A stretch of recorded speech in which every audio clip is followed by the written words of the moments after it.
আসসালামু আলাইকুম। আহ, তোমরা নিশ্চয়ই আমাকে শুনতে পাচ্ছ।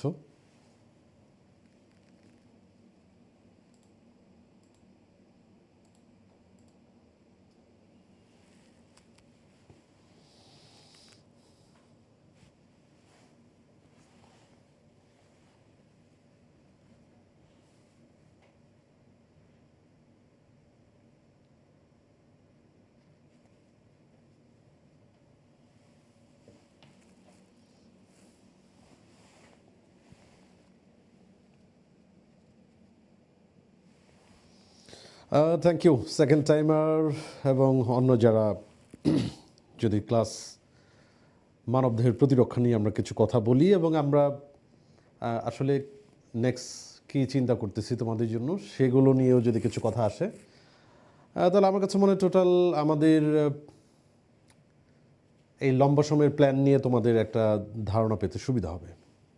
আমরা জিওলজি ক্লাস হিসেবে মানবদেহের প্রতিরক্ষা এই চ্যাপ্টারকে শুরুতেই আমরা এটা একটা ট্রায়াল রুটিন বলতে চাচ্ছি। একইভাবে কেমিস্ট্রি, বোটানি এবং ফিজিক্স ক্লাসের রুটিন অলরেডি মেডিকোর পেজে দেওয়া হয়েছে। তোমরা নিশ্চয়ই যারা ইন্টারেস্টেড তারা ক্লাস রুটিন নিশ্চয়ই পেয়ে গিয়েছো। আমরা একদম শুরু থেকে যদি যাই, মানে সেকেন্ড টাইম যারা এক্সাম দিবে তাদের ক্ষেত্রে আসলে তিনটা প্রবলেমকে আমরা নোটিশ করেছি, মানে আমরা এর আগের বছরগুলোতে পেয়েছি যে কোন তিনটি বিষয় বেশি ক্ষতির কারণ বা বলবো যে চ্যালেঞ্জিং যদি বলা হয়, তাহলে নাম্বার ওয়ান যেটা আসে ডিপ্রেশনের ব্যাপারটা কাজ করে। সবার মধ্যেই না, অনেকের মধ্যেই হয়তো। এটার কিছু যৌক্তিক কারণও আছে, কারণ আমরা দেখি যে যেহেতু সেম ব্যাচমেট অনেকেই বিভিন্ন জায়গায় পড়া শুরু করেছে বা শুরু করবে, মেডিকেল কলেজ সহ ইউনিভার্সিটি, সেটা অনেকটাই ইম্প্যাক্ট পড়ে। এটা যদি প্রথম পয়েন্ট বলি, সেই কারণে মন খারাপ হয়। সেই সমস্যাকে গুরুত্বের সাথে নিয়ে আমরা যেটা চিন্তা করি প্রতি বছরই, এই বছর এটা থাকবে যে স্টুডেন্টদের সাথে টিচারদের কমিউনিকেশনটা যেন ভালো থাকে। ওয়ান টু ওয়ান কমিউনিকেশন যদি রাখা যায় তাহলে ওই প্রবলেম থেকে অনেকটাই উত্তরণ সম্ভব। সেকেন্ড যে প্রবলেমটা, যারা দ্বিতীয়বার পরীক্ষাতে তারা হচ্ছে ডিটেইল পড়তে চায়, মানে কোনো লাইনই বাদ দেওয়া যাবে না, এরকম একটা টেন্ডেন্সি থাকে। সেক্ষেত্রেও আমাদের কিছু আপডেটেড স্টাডি প্ল্যান, অথবা আমরা যদি আমাদের জায়গা থেকে বলি যে চ্যাপ্টার ওয়াইজ আসলে একটা প্রায়োরিটি লিস্ট থাকা আর কি, যে আমি আসলে ডিটেল পড়তে চাই, এতে কোনো সমস্যা নাই, কিন্তু যদি টপিক ধরে ধরে একটা প্রায়োরিটি লিস্ট প্রত্যেকটা চ্যাপ্টারে থাকে তাহলে কোনো গুরুত্বপূর্ণ অংশ, গুরুত্বপূর্ণ টপিক বাদ পড়বে না। সেই ব্যাপারে আমাদের প্ল্যান আছে 2026 ব্যাচ সেকেন্ড টাইম যারা এক্সাম দেবে। আরেকটা হচ্ছে ডিস্ট্রাকশন, যেটা ইউজুয়াল সবার ক্ষেত্রেই হয়, second time, first time, student, teacher, মানে এখন তো আমাদের মুরব্বীরাও মোবাইলে অনেক বেশি ব্যস্ত থাকে, এটা চিরাচরিত কথা। এইটাও অনেক সময়ই সময় নষ্টের কারণ হয় বা মনোযোগ মূল জায়গা থেকে ফোকাস নষ্টের কারণ হয়। সেক্ষেত্রেও আমাদের কিছু প্রাতিষ্ঠানিকভাবে মেডিকোর পক্ষ থেকে কিছু গাইডলাইন, কিছু টিপস এবং কিছু মনিটরিং তো থাকবেই, যাতে করে ওইটা তোমার কম হয় তুলনামূলকভাবে। কারণ আমরা এই লম্বা সময়কে, দীর্ঘ সময়কে আমরা একটা চ্যালেঞ্জ হিসেবেই মনে করি, আমাদের জায়গা থেকে চ্যালেঞ্জ হিসেবে মনে করি, তোমাদের জায়গা থেকে নিশ্চয়ই সেই বিষয়গুলো যাতে খুব সুন্দরভাবে মেনটেন করতে পারো সেই ব্যাপারে প্রাতিষ্ঠানিকভাবে আমাদের কিছু পরামর্শ তো থাকবেই। সেই জন্যই আমরা স্টুডেন্টদের সাথে কমিউনিকেশনের কথা বলি, সেজন্যই আমরা চ্যাপ্টার ওয়াইজ কোন টপিক পড়তে হবে সেটার প্রায়োরিটি লিস্টের কথা বলি, সেজন্য আমরা স্টাডি প্ল্যানের মধ্যে সময় উপযোগী, ঠিক এই মুহূর্তে আসলে কি বলা দরকার, ঠিক নেক্সট 1 মাসের জন্য প্ল্যান কেমন হবে, নেক্সট 3 মাসের জন্য প্ল্যান কেমন হওয়া উচিত, এগুলো নিয়ে আমাদের নিজস্ব চিন্তাভাবনা এবং নিজস্ব কথাবার্তা আছে, সেগুলো সময়ে সময়ে আমরা তোমাদেরকে বলে দেবো। আজকে মেডিকোর পক্ষ থেকে মানবদেহের প্রতিরক্ষা নিয়ে কথা, আসলে মানবদেহের প্রতিরক্ষা নিয়ে কথা। সেক্ষেত্রে যদি আমরা আসলে এই চ্যাপ্টারের ব্যাপারে বলি, তোমরা সবার জন্যই এটা একটু জরুরি, যে প্রথমত ভর্তি পরীক্ষার জন্য এই চ্যাপ্টার গুরুত্বপূর্ণ, মেডিকেল অ্যাডমিশন টেস্টের জন্য তো অবশ্যই, মেডিকেল ডেন্টাল যেহেতু একসাথে এই বছর হয়েছে, নেক্সট ইয়ার আর সেভাবেই হবে। তাহলে এই মানবদেহের প্রতিরক্ষা চ্যাপ্টার পড়ার সময় তুমি কি কি প্রবলেম ফেস করবা সেগুলা যদি একটু আগে থেকেই নজরে থাকে তাহলে তখন পড়ার সময় তোমার জন্য সুবিধা হবে। এবং অবশ্যই প্রথমত আজমল স্যারের বই বুঝে পড়ার ব্যাপারে আমাদের পরামর্শ থাকবে। মানবদেহের প্রতিরক্ষা চ্যাপ্টারে আমার জায়গা থেকে আমি যেটা বলতে চাই সেটা হচ্ছে যে এই চ্যাপ্টারে বোঝাবুঝির ব্যাপারটা একটু বেশি। মেডিকেল ডেন্টাল ভর্তি পরীক্ষা সব কিছু মিলিয়ে কোনো কিছু বোঝার থেকে দেখা যায় তথ্য মনে রাখতে পারো কি না সেই ব্যাপারটা বেশি জরুরি, কে কত বেশি ইনফরমেশন মনে রাখতে পারে।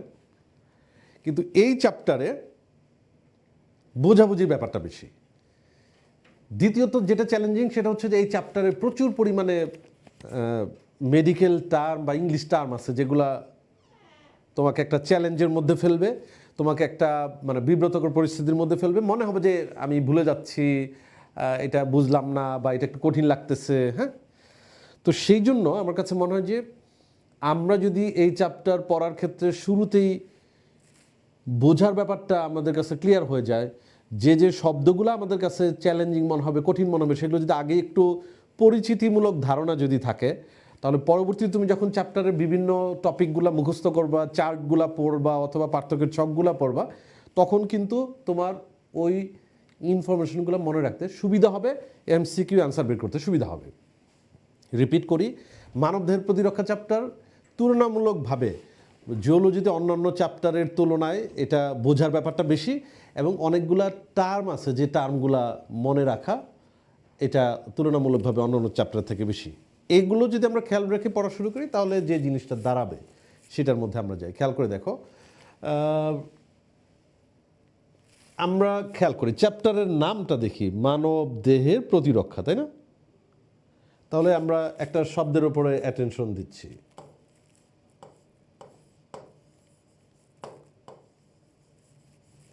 প্রতিরক্ষা শব্দের উপরে আমরা অ্যাটেনশন দিচ্ছি। তুমি খেয়াল করে দেখো পুরো মানব দেহের অনেকগুলো চ্যাপ্টার কিন্তু তোমাকে পড়তে হবে, যেমন পরিপাকতন্ত্র, তারপর তুমি সমন্বয় নিয়ন্ত্রণ, কঙ্কালতন্ত্র যেটা বলি চলন অঙ্গ চালনা, তারপর রক্ত সংবহন তন্ত্র, রেচনতন্ত্র। এরকমভাবে একটা মানুষের বডির মধ্যে যখন অনেকগুলো অংশ মিলে নির্দিষ্ট কোনো একটা কাজের মধ্যে নিয়োজিত থাকে, একদম নির্দিষ্ট করা যে এই কাজটাই করবে, তখন ওই অংশগুলোকে একসাথে মিলে আমরা একটা সিস্টেম বা তন্ত্র বলি। সেই হিসেবেই পরিপাক রিলেটেড আলাদা একটা চ্যাপ্টার, ওখানে নির্দিষ্ট কিছু কাজের কথা বলা আছে। রক্ত সংবহন তন্ত্র, সারা দেহের মধ্যে রক্ত কিভাবে সঞ্চালিত হয়, কিভাবে কাজ করে, সেটা নিয়ে আলাদা একটা চ্যাপ্টার। একইভাবে আমরা যখন এই চ্যাপ্টারে চলে আসি তখন আমরা আসলে মাথায় চিন্তাটা রাখবো কি, যে চিন্তাটা রাখলে আমাদের জন্য বুঝতে সুবিধা হবে পুরো বিষয়টা, সেটা হচ্ছে রোগ প্রতিরোধ ক্ষমতা। রোগ প্রতিরোধ ক্ষমতা ব্যাপারটা হচ্ছে এরকম যে আমরা মানুষ হিসেবে আমরা এই পরিবেশের মধ্যে যে বসবাস করি, তো এই পরিবেশের মধ্যে, পরিবেশ বলতে আমরা যা বুঝি আর কি সব কিছু মিলে, যেমন আমরা ধরো বাতাস, চারপাশে বাতাস আছে, তো এই চারপাশের মধ্যে বিভিন্ন রকম জীবাণু আছে। যেমন আমরা পরিচিত হচ্ছে ভাইরাসের সাথে, আমাদের অণুজীব চ্যাপ্টার কিছু পড়া আছে, আমাদের ব্যাকটেরিয়ার সাথে অণুজীব চ্যাপ্টার কিছু পড়ালেখা আছে। সেই অনুযায়ী আমরা বুঝি যে এমন কিছু ভাইরাস, এমন কিছু ব্যাকটেরিয়া, তার মানে ওভারঅল এমন কিছু জীবাণু আছে যারা আমাদের দেহের জন্য ক্ষতিকর। আমাদের দেহের জন্য ক্ষতিকর মানে আমাদের দেহের মধ্যে সুস্থ থাকার জন্য যে সিস্টেমগুলো কাজ করতেছে, এই জীবাণুগুলোর উপস্থিতি বা তাদের কার্যক্রমের কারণে আমাদের ওই সিস্টেমগুলোর কার্যক্রম ব্যাহত হয়, ঠিক মতো হয় না। ঠিক আছে? তাহলে সৃষ্টিকর্তা মানে মহান আল্লাহ তাআলা আমাদের দেহের মধ্যে এমন কিছু সিস্টেম ডেভেলপ করে দিয়েছেন যাতে করে এই রোগ জীবাণুগুলো আমাদের দেহের মধ্যে ঢুকতে না পারে।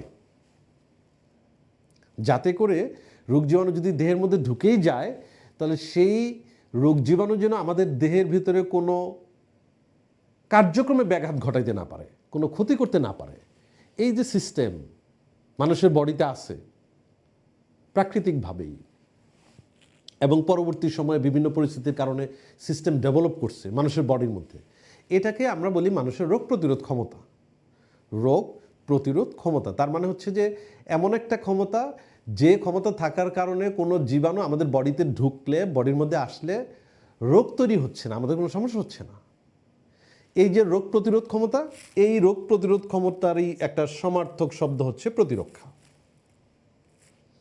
মানে রোগ প্রতিরোধ ক্ষমতাটাকে তুমি আরেকটা নাম দিতে পারো, প্রতিরক্ষা। এই প্রতিরক্ষার আরো একটা সমার্থক চিন্তা করো তুমি, অনাক্রম্যতা। তার মানে মানুষের বডিতে রোগ প্রতিরোধ ক্ষমতা বলতে যা বুঝায়, মানবদেহের প্রতিরক্ষা বলতে তাই বুঝায়, অনাক্রম্যতা বলতেও তাই বুঝায়, সেম। প্রতিরক্ষা, অনাক্রম্যতা, এই শব্দগুলার আরেকটা ইংরেজি এখানে তোমার বইয়ের মধ্যে দেওয়া আছে, সেটা হচ্ছে ইমিউনিটি। তাহলে আমরা যখন এই চ্যাপ্টার পড়া শুরু করব, আজমল স্যারের বই যখন আমরা পড়বো, বইটা যখন হাতে নিব, তখন আমাদের মাথায় চ্যাপ্টারের নামটা মানবদেহের প্রতিরক্ষা, মানে এই চ্যাপ্টারে কি আলোচনা করা আছে, রোগ জীবাণু যদি দেহের মধ্যে ঢুকে যায়, যেন না ঢুকে, যদি ঢুকেই যায় তাহলে তাকে থামানোর জন্য, তাকে মেরে ফেলার জন্য, তাকে নিষ্ক্রিয় করার জন্য আমাদের দেহের মধ্যে যে সিস্টেম, সেটাকে আমরা বলি রোগ প্রতিরোধ ক্ষমতা, অথবা মানবদেহের প্রতিরক্ষা, অথবা অনাক্রম্যতা, অথবা ইমিউনিটি, সেম জিনিস। রোগ প্রতিরোধ ক্ষমতা, মানবদেহের প্রতিরক্ষা, অনাক্রম্যতা বা ইমিউনিটি। এখন বিজ্ঞানীরা যেটা করছে সেটা হচ্ছে যে, আমরা বইয়ের পেজগুলোর মধ্যে যাব একটু পরে, তার আগে আমরা একটু খেয়াল করি। বিজ্ঞানীরা যেটা করছে সেটা হচ্ছে তোমার এই যে মানুষের যে প্রতিরক্ষা ব্যবস্থা, রোগ প্রতিরোধ ক্ষমতা বা ইমিউনিটি, এটাকে মানে অ্যানালাইসিস করে সায়েন্টিস্টরা দেখলো যে এই পুরা কাজের জন্য মানুষের দেহের মধ্যে কিছু কিছু অঙ্গ জড়িত, অর্গান, কতগুলো অর্গান কাজ করে, স্পেসিফিক এই কাজই করবে। দ্বিতীয়ত হচ্ছে এই কাজের জন্য কিছু কিছু কোষও জড়িত। এখন আমরা আমাদের বায়োলজি পড়ার ধারণা থেকে খুব সিম্পল বিষয় যে কোষ মানে জীবদেহের গঠন ও কাজের একককে আমরা কোষ বলি। এটা উদ্ভিদের ক্ষেত্রেও কোষ বলি, প্রাণীর ক্ষেত্রেও কোষ বলি, তাই তো কথাটা। তার মানে আমাদের বডিতে কিছু কিছু কোষ আছে এই কাজ করে, একদম স্পেসিফিক, প্রতিরক্ষার জন্য কাজ করে, ইমিউনিটির জন্য কাজ করে, অনাক্রম্যতার জন্য কাজ করে, রোগ জীবাণুর বিরুদ্ধে কাজ করে। আর কিছু কিছু অঙ্গ আছে। তাহলে আমরা যখন আজমল স্যারের বই পড়বো তখন দেখবা যে সেকেন্ড পেজে, হ্যাঁ সেকেন্ড পেজে এরকম একটা টপিকই দেওয়া আছে, ইমিউনতন্ত্র বা অনাক্রম্যতন্ত্রের সাথে অন্তর্গত অঙ্গসমূহ। ঠিক আছে। এখন মেডিকেল ভর্তি পরীক্ষায় এমসিকিউর জন্য আমাদের প্রথম কাজ হচ্ছে এটা, যে কি কি অঙ্গ আছে এগুলোর নামগুলো মনে রাখা।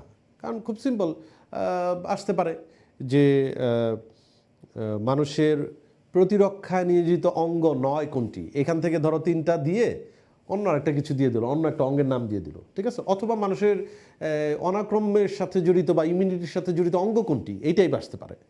ওকে, তাহলে আমাদের অঙ্গগুলোর নাম মনে রাখতে হবে। তুমি আজমল স্যারের বই পড়লে দেখবে যে অনেকগুলোর নাম দেওয়া আছে, টোটাল আমরা 10টা নাম পাবো, ঠিক আছে, 10টা নাম পাবো এরকম সিরিয়াল করে।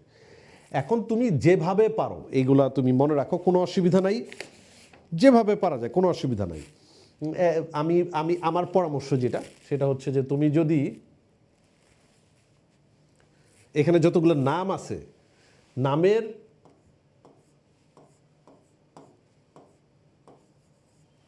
প্রথম অক্ষরগুলাকে তুমি প্রায়োরিটি দিয়ে ট্যাব শব্দটা লিখো। ট্যাব, ট্যাব শব্দের সাথে সবাই আমরা পরিচিত, তার সাথে হলো SPL। যেভাবে তুমি দেখো কোনো অসুবিধা নাই। এখন যেহেতু আমাদের বডিতে অনেক অঙ্গ, আমাদের বডিতে পুরা চ্যাপ্টার পড়তে গেলে একরকমভাবে আসবে, আবার পুরো বই যখন পড়বো তখনও তো প্রচুর কতগুলোর নাম পড়তে, কত নাম আমাদের পড়তে হবে। সেই জন্য ছোটোখাটো টেকনিক থাকলে সুবিধা। TAB, ট্যাব লিখছি কেন, তুমি খেয়াল করে দেখবা তোমার বইয়ের মধ্যে যতগুলো অঙ্গের কথা বলা আছে যেগুলো মানুষের প্রতিরক্ষার কাজে নিয়োজিত, সেই অঙ্গগুলোর মধ্যে টি দিয়ে 2টা আছে, খেয়াল করে দেখো। একদম 1 নম্বরে আছে টি দিয়ে হচ্ছে থাইমাস, যদি তোমাদের সামনে বই থাকে তাহলে খেয়াল রাখবা। আরেকটা হচ্ছে টি দিয়ে হচ্ছে টনসিল, টিতে 2টা, তাহলে একটা হচ্ছে থাইমাস গ্রন্থি, আর একটা হচ্ছে টনসিল। টনসিল আমরা ওই যে হাঁক করলে 2 পাশে গোল বড় বড় দেখা যায়, মুখের একদম ভেতরে পেছন দিকে যেটা আছে সেটা। এ দিয়ে তুমি দুইটা মনে রাখবা, খেয়াল করে দেখবা, একটা হচ্ছে অ্যাডেনয়েড গ্রন্থি আর একটা হচ্ছে অ্যাপেন্ডিক্স। অ্যাডেনয়েডটাও মুখের ভিতরে আমাদের নাসা গহ্বরের পেছন দিকে, এখানে এই এরিয়ার মধ্যে। আর অ্যাপেন্ডিক্স তো তোমরা জানো যে আমাদের পরিপাক নালীর ওই যে এই সিকাম কোলন মলাশয় ছিল বৃহদান্ত্রের, এর মধ্যে প্রথম অংশ হচ্ছে সিকাম। সিকামের সাথে আঙুলের মতো একটা অংশ থাকে, সেটাকে আমরা অ্যাপেন্ডিক্স বলি। সেটাও খুব ইন্টারেস্টিং হচ্ছে, সেটা আমাদের প্রতিরক্ষায় নিয়োজিত একটা অঙ্গ হিসেবে ধরা হয়। ঠিক আছে, বি দিয়ে দুইটা আমরা খেয়াল করবো, একটা হচ্ছে ব্লাড ভেসেলস আর একটা হচ্ছে বোন ম্যারো। ওই যে ইংলিশ নাম যেগুলো ব্র্যাকেটে লেখা আছে। তাহলে আমি রিপিট করি, আমাদের কাজ হচ্ছে মানুষের প্রতিরক্ষা নিয়োজিত অঙ্গগুলোর নাম মনে রাখা বা পরিচিত হওয়া। দ্বিতীয় কাজ হচ্ছে কোষগুলোর নাম মনে রাখা বা পরিচিত হওয়া। অঙ্গগুলোর নাম মনে রাখার ক্ষেত্রে TAB, ট্যাব, এটা দিয়ে আমরা মনে রাখবো হচ্ছে টোটাল 6টা। টি দিয়ে 2টা, একটা হচ্ছে থাইমাস, একটা হচ্ছে টনসিল। এ দিয়ে 2টা, একটু মনে করো কী কী পড়লাম আমরা। একটা হচ্ছে অ্যাডেনয়েড আর একটা হচ্ছে অ্যাপেন্ডিক্স। বি দিয়ে 2টা, একটা ব্লাড ভেসেল আর একটা হচ্ছে বোন ম্যারো। ঠিক আছে, এই পর্যন্ত। SPL খেয়াল করে দেখবা, 6টা শেষ, আরও 4টা আছে। এস দিয়ে হচ্ছে স্প্লিন, পি দিয়ে পেয়ার্স প্যাচেস, পেয়ার্স প্যাচেস। এল দিয়ে 2টা হবে, যেটা লসিকা গ্রন্থির সাথে জড়িত, একটা হচ্ছে লিম্ফ নোড আর একটা হচ্ছে লিম্ফেটিক ভেসেলস, মানে লসিকা নালীগুলাকেও বলা হয়েছে। তাহলে আমরা আবার একটু মনে করি, মানুষের দেহের মধ্যে প্রতিরক্ষায় নিয়োজিত অঙ্গগুলা কি কি আছে। ট্যাব, SPL, ট্যাবের TAB, টি দিয়ে 2টা, একটা হচ্ছে থাইমাস, একটা হচ্ছে টনসিল। এ দিয়ে 2টা, অ্যাডেনয়েড, অ্যাপেন্ডিক্স। বি দিয়ে 2টা, bone marrow, blood vessels. SPL, S দিয়ে হচ্ছে স্প্লিন, পি দিয়ে পেয়ার্স প্যাচেস, এল দিয়ে লিম্ফ নোড এবং লিম্ফেটিক ভেসেলস। তোমার যখন নাম পড়া হয়ে গেল, এরপর তুমি যেটা করবে সেটা হচ্ছে, যদি একটু টাফ কোশ্চেন হয়, মানে ধরো প্রত্যেকটা এই অঙ্গের বর্ণনা থেকে প্রশ্ন আসতে পারে, যে এর মধ্যে সবচেয়ে বড় কোনটা, কোনটার আকৃতি গোলাকার, কোনটা মুষ্টিবদ্ধ আকৃতির, কোনটার অবস্থান কোথায়, যেমন অ্যাপেন্ডিক্সের অবস্থান নিয়ে প্রশ্ন আসতে পারে, অ্যাডিনয়েডের অবস্থান নিয়ে প্রশ্ন আসতে পারে। ওকে, যেমন প্লিহা, এটার মধ্যে দেখো এটা সবচেয়ে বড় লসিকা গ্রন্থি বলা হয়। হ্যাঁ, তারপরে এটাকে ইমিউনোলজিক্যাল ফিল্টার বলা হয়। তার মানে আমরা কিন্তু যখন কোনো একটা টপিক পড়বো, স্টেপ বাই স্টেপ চিন্তা করবো, যে যদি একেবারে অর্ডিনারি কোশ্চেন হয়, সহজ কোশ্চেন হয়, তাহলে কীভাবে থাকতে পারে। এই জন্য আমি সবসময় বলি, যে কোনো ক্লাস নেওয়ার সময় বা যখনই কারোর সাথে কথা হয়, যে কোনো টপিক পড়ার সময় তোমাকে প্রথমে নিজেকে টিচার হিসেবে চিন্তা করতে হবে, তারপরে স্টুডেন্ট হইতে হবে। তার মানে তুমি মাথায় রাখবে যে আচ্ছা, এই জায়গা থেকে প্রশ্ন কীভাবে হইতে পারে। এটা যদি তোমার মাথায় থাকে, তাহলে সুবিধা হবে। তুমি যখন পড়তে বসবা, তখন তোমার নিজে নিজে অনেকগুলো টেকনিক বের করে ফেলতে পারবা, তখন পড়া তোমার কিন্তু মনে রাখতেও কিন্তু সুবিধা হবে। বুঝো কিন্তু বিষয়টা। তাহলে আমরা এটা দেখলাম, মানুষের দেহের মধ্যে প্রতিরক্ষায় নিয়োজিত অঙ্গগুলোর নাম কি, তাদের বর্ণনা যখন আমরা পড়বো, সেটাকে তুমি একটা নোট করে পড়তে পারো। মেডিকোর যে কম্পিনিয়ন বুক, সেখানে এই ব্যাপারে সুন্দর করে চার্ট করে সব কিছু দেওয়া আছে। এরপরে যদি আমরা যাই নেক্সট, খেয়াল করে দেখো, অনাক্রম্যতন্ত্রের কোষসমূহ এবং এদের উৎপাদ।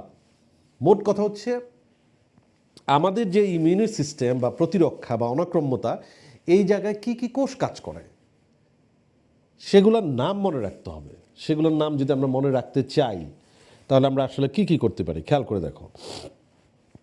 প্রথমত আমরা একটু খেয়াল করি এইভাবে, মানুষের দেহের মধ্যে আমরা যখন রক্ত সঞ্চালন চ্যাপ্টার পড়লাম, তখন আমরা ওখানে পেয়েছি যে কতগুলো রক্তকণিকা আছে। লোহিত রক্তকণিকা, শ্বেতকণিকা, অনুচক্রিকা, মানে একদম হেডলাইন যদি আমি বলি।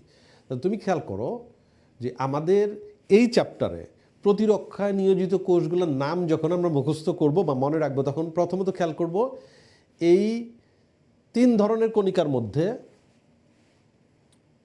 লোহিত কণিকা মানুষের প্রতিরক্ষায় কোনো ভূমিকা রাখে না, আমাদের বই যা বলে আর কি। লোহিত কণিকার কোনো ভূমিকা নাই। তাহলে বাকি যে শ্বেতকণিকা, অনুচক্রিকার ভূমিকা আছে, হ্যাঁ আছে।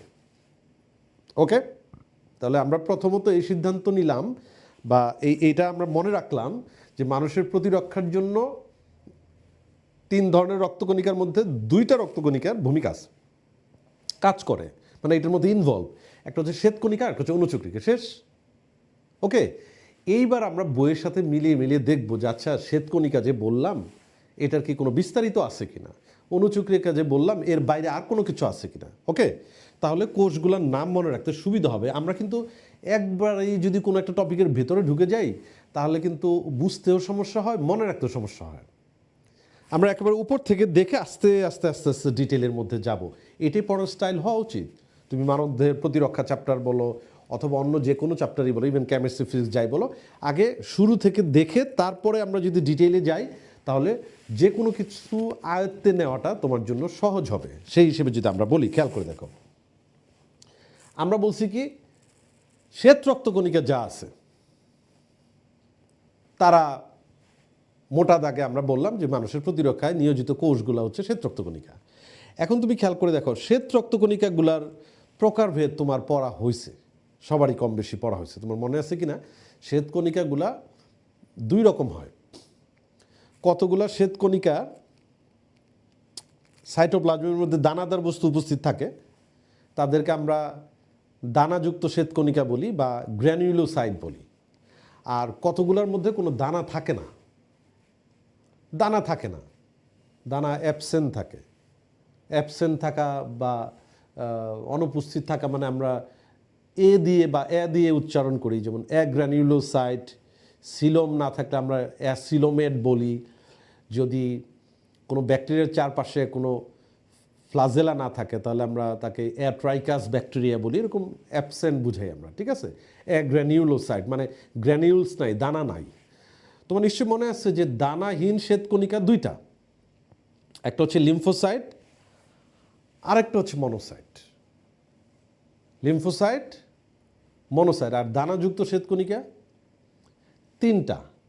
ওই যে তিনটা শেষে ফিল ফিল ফিল থাকে, নিউট্রোফিল, ইউসিনোফিল, বেসোফিল।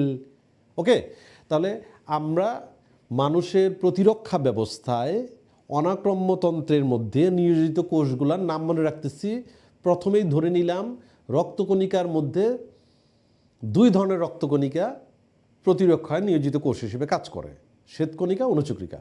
এখন আমরা যাব হচ্ছে শ্বেতকণিকাগুলোর মধ্যে তো টোটাল 5 রকম ছিল, দানাহীন ছিল 2টা, দানাযুক্ত ছিল 3টা। সবাই কি কাজ করে? হ্যাঁ, সবাই কাজ করে। সকল ধরনের শ্বেত রক্তকণিকা মানুষের প্রতিরক্ষায় নিয়োজিত, মানবদের প্রতিরক্ষায় নিয়োজিত। ওকে, আচ্ছা, অনুচক্রিকা 1 লাইন 2 লাইন দেখবা যে লেখা আছে অনুচক্রিকাও ভূমিকা রাখে। তাহলে এই 2টা ছাড়া আর কি আছে? যে এই যে বললাম যে শ্বেতকণিকা অনুচক্রিকা কাজ করে, এটা ছাড়া কি আর কিছু আছে? হ্যাঁ, আমরা এই যে আমাদের এই ধরো এক ধরনের এই 2টা অক্ষর এমডি, 2টা অক্ষর চিন্তা করো আর কি। এমডি হচ্ছে মাস্ট কোষ, ডি হচ্ছে ডেনড্রাইটিক কোষ। ওকে, তাহলে আমি আবার একটু রিপিট করি, আমাদের মনে থাকবে কিন্তু খুব সহজেই।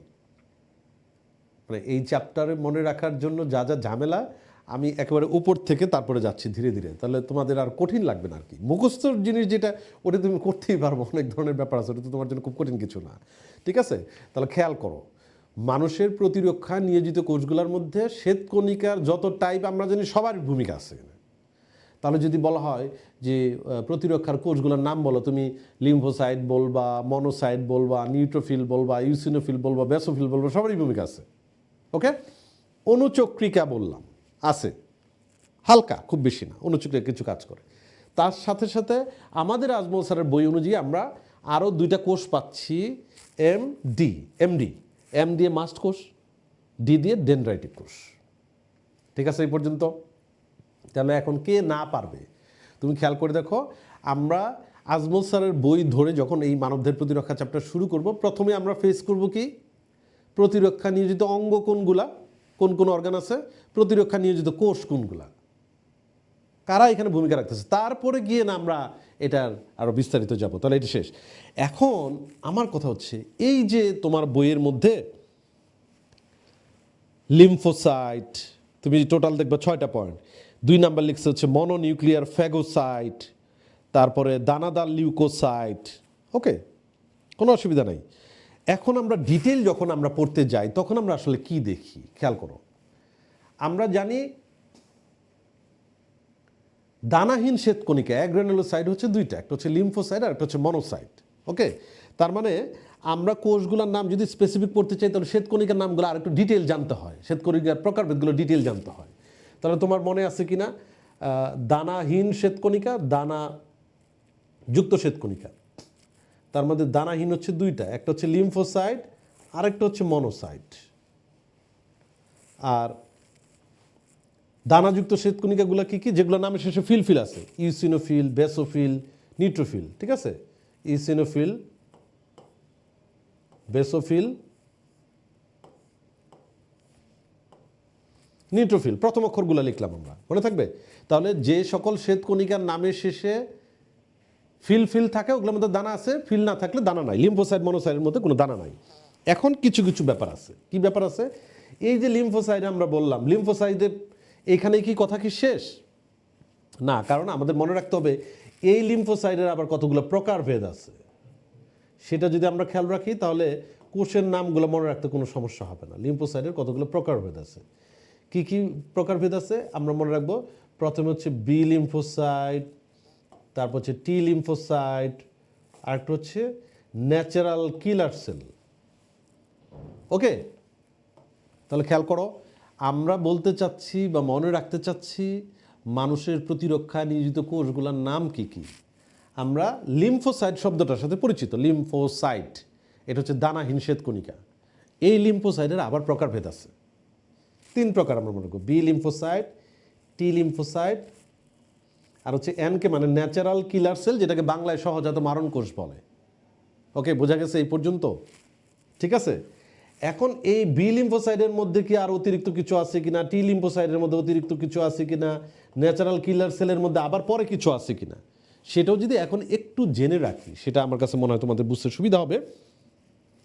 সেটা হচ্ছে এই যে বি লিম্ফোসাইট বললাম, এই বি লিম্ফোসাইট নামক শ্বেতকণিকা যখন কোনো জীবাণুকে ফেস করতে যায় তখন অনেক ক্ষেত্রেই এই বি লিম্ফোসাইটগুলো আস্তে আস্তে সাইজে বড় হইতে থাকে।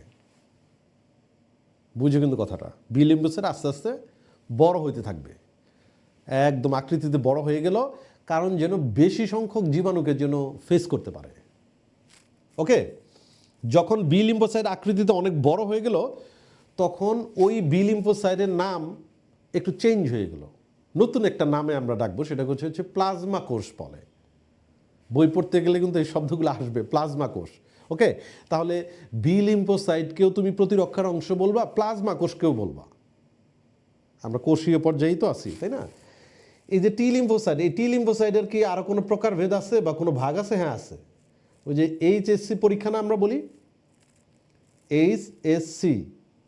ওকে, এইটার সাথে মিল রেখে মনে রাখবে, এইচ দিয়ে হচ্ছে হেল্পার টি কোষ, মানে হেল্পার টি টি লিম্ফোসাইট। ওকে, এস দিয়ে হচ্ছে সাপ্রেসর টি কোষ, সি দিয়ে হচ্ছে সাইটোটক্সিক টি কোষ।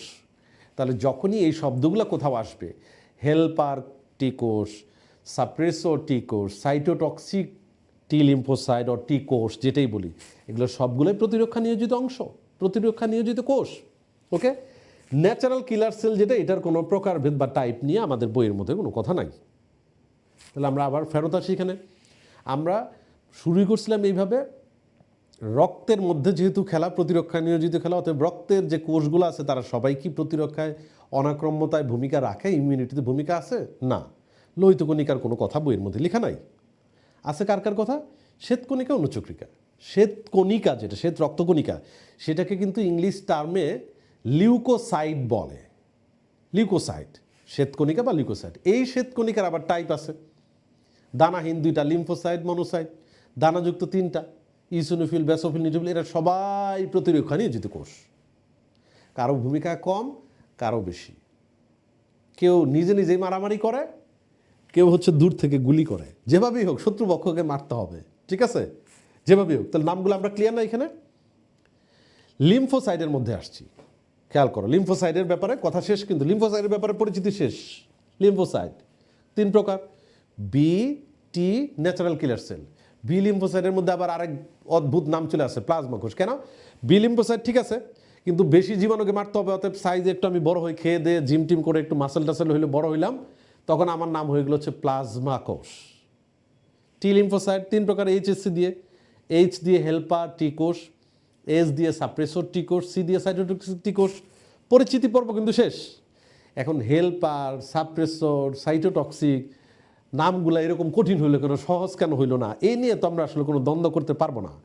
কিন্তু আমাদের খেয়াল রাখতে হবে যে এই হেল্পার শব্দটার থেকে ওই হেল্পার টি কোষের কাজের ধরনটা বোঝা যায় কিনা। সাপ্রেসর টি কোষ, এইটার নাম থেকে কাজের ধরন বোঝা যায় কিনা।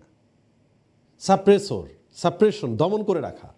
তার মানে তুমি টি লিম্ফোসাইট হইছো বলেই যারে পাবে তারে মারামারি শুরু করে দিবা, এটাগুলো হবে না। কিছু লিম্ফোসাইট আছে যারা অন্যদেরকে, ভাই একটু থামো, এত মাথা গরম করার কিছু নেই, তুমি আগে দেখো এটা শত্রু কিনা নাকি এটা মিত্র, এটা ছোট শত্রু না বড় শত্রু, তারপরে তুমি রিয়াক্ট করো। আগেই যারে পাইতেছো একদিক থেকে মারা শুরু করে দিছো, এটা হবে না। এই জন্য কিছু টি লিম্ফোসাইট আছে, ঠিক আছে। সাইটোটক্সিক নাম দেখলে এই কাজগুলো পরে হয়তো ডিটেল তুমি পড়তে গেলে পেয়ে যাবে আর কি। ন্যাচারাল কিলার সেল, সহজাত মারণ কোষ, পরিচিতি শেষ। এখন আমরা যেটা পাচ্ছি এখানে লিম্ফোসাইটের ব্যাপারে আমরা কমপ্লিট করলাম। এখন মনোসাইট যেটা, এইটার ব্যাপারে একটু কথা বলি। আমার কাছে মনে হয় স্ক্রিনে আমাদের জায়গা আছে না, আছে, হ্যাঁ। মনোসাইট, ওকে, মনোসাইট যেটা, এইটার ব্যাপারে একটু কথা আছে। মনোসাইট নাম দেখেই আমরা বুঝি যে হ্যাঁ, সাইট শেষে যেহেতু সাইট আছে নামের শেষে, তার মানে এটা দানাযুক্ত শ্বেতকণিকা না, দানাহীন শ্বেতকণিকা, ওকে ফাইন। এই মনোসাইট জীবাণুকে মেরে ফেলার কাজ করবে, কাজ করে বলেই তো তারা প্রতিরক্ষা নিয়োজিত কোষ, তাই না? এখানে একটা ইন্টারেস্টিং কথা আছে। ইন্টারেস্টিং কথা হচ্ছে লিম্ফোসাইটের একটা টাইপ আছে বি লিম্ফোসাইট, ওটা আকৃতিতে বড় হয়ে যায়, প্লাজমা কোষ বলি আমরা, তাই না? এই মনোসাইট যেটা, ধরো এটা মনোসাইট, ঠিক আছে, ওকে, আচ্ছা, মনোসাইট এটা। এখন এই মনোসাইট যখন বেশি সংখ্যক জীবাণুকে মারতে যাবে তখন এটার আকৃতি বড় হয়ে যায়, ওকে। তাহলে এইটা মনোসাইট, আকৃতি বড় হয়ে গেছে। বড় বড় হইলে আমরা ইংরেজিতে বলি ম্যাক্রো, ছোট হইলে আমরা বলি হচ্ছে মাইক্রো, তাই না? সেই হিসেবে এই যে বড় হয়ে গেল না, তখন এইটার নাম হয়ে যাবে ম্যাক্রোফেজ। বুঝো কথাটা? মনোসাইট এটা আকৃতিতে বড় হয়ে গেলে তখন এটাকে ম্যাক্রোফেজ বলা হয়। মনোসাইটেরই আরেকটা নাম হচ্ছে ম্যাক্রোফেজ। কখন? যখন সে সাইজ একদম বড় হয়ে গেছে, ঠিক আছে। বি লিম্ফোসাইটের আরেকটা নাম হচ্ছে প্লাজমা কোষ। কখন? যখন আকৃতি বড় হয়ে গেছে। তাহলে আমরা কি এটা পাচ্ছি না যে লিম্ফোসাইটও অনেক সময় আকৃতিতে বড় হয়ে যায়, মনোসাইটও অনেক সময় আকৃতিতে বড় হয়, পরিস্থিতির কারণে তাদেরকে এরকম রূপ ধারণ করতে হচ্ছে আর কি, ওকে। তাহলে আমাদের কিন্তু এখানে কথাবার্তা শেষ। এই দেখো মনোসাইট যা, ম্যাক্রোফেজও তাই, আসলে একটা ছোট পর্যায়ে আর একটা হচ্ছে বড় পর্যায়ে, সেটাকেই মনোনিউক্লিয়ার ফ্যাগোসাইট কথাটা বলছে। এই কথাটা কেন আসছে দেখো, হ্যাঁ, মনোনিউক্লিয়ার ফ্যাগোসাইট কথাটা আসছে, সেটা হচ্ছে আমাদের এই প্রতিরক্ষায় ডিটেইল আমরা যখন যাব তখন দেখব যে প্রতিরক্ষার কতগুলো ধাপে ভাগ করছে। এর মধ্যে ধরো প্রথম, দ্বিতীয়, তৃতীয়, এরকম 3 ভাগ করা হয়েছে। তো আমরা একটু পরেই যাচ্ছি। তার আগে আমরা এটা জানবো যে মনোনিউক্লিয়ার ফ্যাগোসাইট কথাটা আজমল স্যারের বইয়ের মধ্যে কেন বলছে। ফ্যাগোসাইটোসিস নামক একটা প্রক্রিয়া আছে, যে প্রক্রিয়ার সাথে আমরা ছোটোবেলা থেকেই পরিচিত, আগেই পড়া হয়েছে, ক্লাস 9-10-এও হয়তো তোমাদের কিছুটা আইডিয়া হয়ে গেছে, যে এমন একটা প্রক্রিয়া যে প্রক্রিয়ায় জীবাণুকে মেরে ফেলা হয়, একটা প্রক্রিয়ার নাম। তাহলে মনোনিউক্লিয়ার ফ্যাগোসাইট মানে হচ্ছে ফ্যাগোসাইটোসিস প্রক্রিয়ার সাথে জড়িত এরকম কোষ, যেটার একটা নাম হচ্ছে মনোসাইট আর একটা নাম হচ্ছে ম্যাক্রোফেজ। ছোটোটার নাম মনোসাইট, বড়টার নাম হচ্ছে ম্যাক্রোফেজ। দুইটাকে একসাথে মনোনিউক্লিয়ার ফ্যাগোসাইট এখানে বলা হয়েছে আর কি, হ্যাঁ।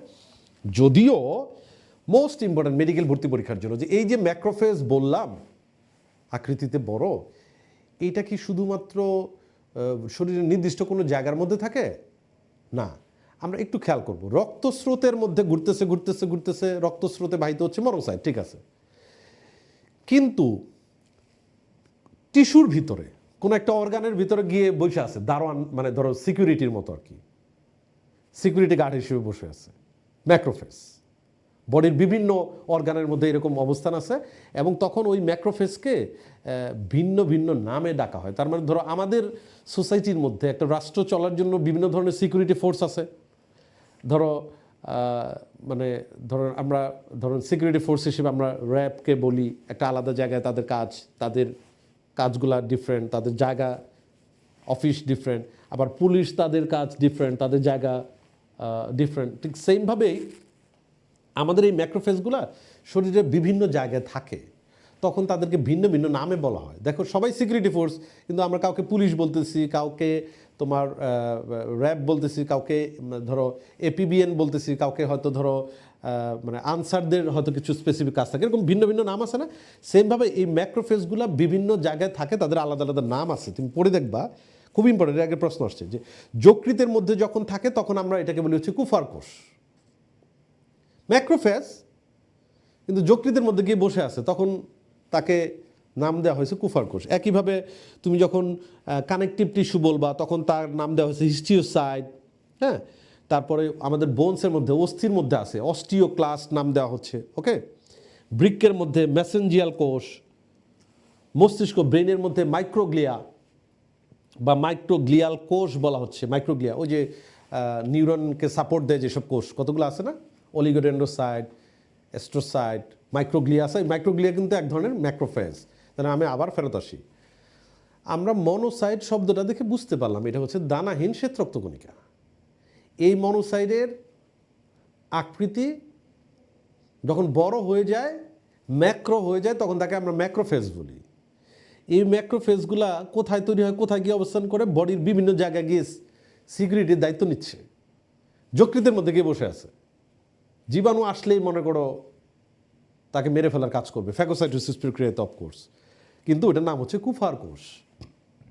অস্থির মধ্যে গিয়ে বসে আছে, ওটার নাম হচ্ছে অস্টিওক্লাস্ট। আমাদের বৃক্ক কিডনির মধ্যে গিয়ে বসে আছে, ওটার নাম হচ্ছে মেসেঞ্জিয়াল কোষ। ব্রেনের মধ্যে গিয়ে বসে আছে এই ম্যাক্রোফেজ, একই রকম লাগতেছে দেখতে কিন্তু নাম ডিফারেন্ট, মাইক্রোগ্লিয়াল কোষ। ক্লিয়ার না এই কথাগুলো? আমরা বুঝতে পারলে তাহলে আমার কাছে মনে হয় কোনো সমস্যা হওয়ার কথা না। ওকে, তাহলে কিন্তু লিম্ফোসাইট মনোসাইটের কথাবার্তা শেষ।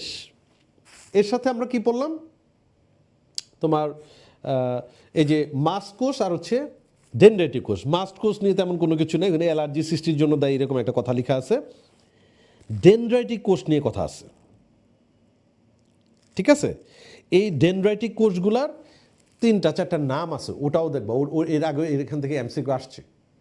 যেমন ধরো ত্বকে থাকলে, ত্বকে বা মিউকাস পর্দার মধ্যে থাকলে সেটাকে ল্যাঙ্গারহ্যান্স কোষ বলা হয় ত্বকের মধ্যে। ওকে, তারপর আমাদের যে থাইমাস গ্রন্থি, থাইরয়েড থাইমাস, হ্যাঁ থাইমাস গ্রন্থি, শ্বাসনালীর এই জায়গায় যে থাকে থাইমাস গ্রন্থি, সেখানে ইন্টারডিজিটেটিং ডেনড্রাইটিক কোষ বলা হয়, ঠিক আছে? তারপর ইন্টারস্টিশিয়াল ডেনড্রাইটিক কোষ বলে কোন কোন জায়গায় থাকলে, ফুসফুসের মধ্যে, যকৃত, হৃৎপিণ্ড, মানে এই জায়গার মধ্যে হৃৎপিণ্ড, দুই পাশে 2টা ফুসফুস, আর ডান ফুসফুসের নিচে এখানে থাকবে যকৃত।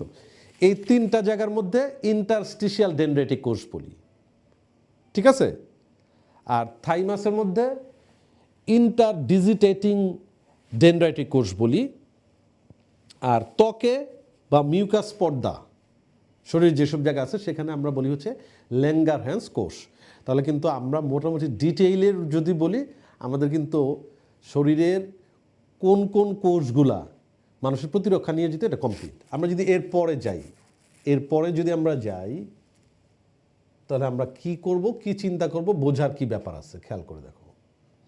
আমরা এখানে ফেরত আসছি, সেটা হচ্ছে মানুষের প্রতিরক্ষা, মানবদেহের প্রতিরক্ষা, রোগ প্রতিরোধ ক্ষমতা, অনাক্রম্যতা, ইমিউনিটি। বিজ্ঞানীরা করছে কি অনেক আলোচনা, গবেষণা সব কিছু করে তারা বের করলো যে মানুষের এই প্রতিরক্ষা ব্যবস্থাটাকে আমরা 3টা স্তরে ভাগ করতে পারি। প্রথম প্রতিরক্ষা স্তর, দ্বিতীয় প্রতিরক্ষা স্তর, তৃতীয় প্রতিরক্ষা স্তর। First line defence, second line defence, third line defence. তাহলে তুমি খেয়াল করে দেখো, আজমল স্যারের বইয়ের মধ্যে লিখছে, সব বইয়ের মধ্যে লিখছে, তো এটা সায়েন্টিস্ট ওভাবে বের করছে ওই জন্যই তো লিখছে, তাই না? ওখানে তো তাদের নিজস্ব মতামতের কোনো সুযোগ নাই, আমাদেরও নাই। তাহলে আমরা একটু বোঝার জন্য চিন্তা করবো বিষয়টা, যে এটাকে খুব সহজে আমরা কীভাবে মনে রাখতে পারি, যে প্রথম প্রতিরক্ষা স্তর, দ্বিতীয় প্রতিরক্ষা স্তর, তৃতীয় প্রতিরক্ষা স্তর। কী কী মনে রাখতে হবে? আমাদের মনে রাখতে হবে এই প্রত্যেকটা প্রতিরক্ষা স্তরে নিয়োজিত অংশগুলা কি কি আছে, কারা কাজ করে এখানে, শরীরের কোন কোন অংশ কাজ করে, এটা প্রথম কাজ। দ্বিতীয়ত হলো তারা কিভাবে কাজ করে। তাহলে মোটামুটি অনেকগুলো টপিক একসাথে কভার হয়ে যায়। তাহলে প্রথমত আমরা খেয়াল করব যে প্রথম, দ্বিতীয়, তৃতীয় প্রতিরক্ষা স্তরের অন্তর্ভুক্ত অংশগুলা কি কি। তুমি একটু সহজভাবে চিন্তা করো, কঠিনভাবে না। সেটা হচ্ছে মানুষের প্রতিরক্ষায় নিয়োজিত যত অংশ আছে, এই অংশগুলোকে আমরা একটু এইভাবে বিবেচনা করব। ধরো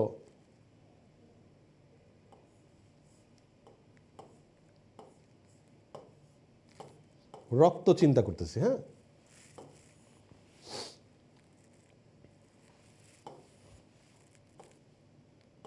রক্ত বা রক্তস্রোত যেটাই বলি না কেন, চিন্তা করতেছি। খেয়াল করো, প্রথম প্রতিরক্ষা স্তর, দ্বিতীয় প্রতিরক্ষা স্তর, তৃতীয় প্রতিরক্ষা স্তর। এই দ্বিতীয় আর তৃতীয় প্রতিরক্ষা স্তর পুরাটাই রক্তের ভিতরে। রক্তের মধ্যে যত কার্যক্রম, প্রতিরক্ষা নিয়ে যা কিছু হচ্ছে, যত মারামারি হচ্ছে, যত যা কিছু হচ্ছে, সব কিছু হচ্ছে দ্বিতীয় বা তৃতীয় প্রতিরক্ষা স্তর। যে কোনো একটা কিছু হয় দ্বিতীয় হবে, না তৃতীয় হবে।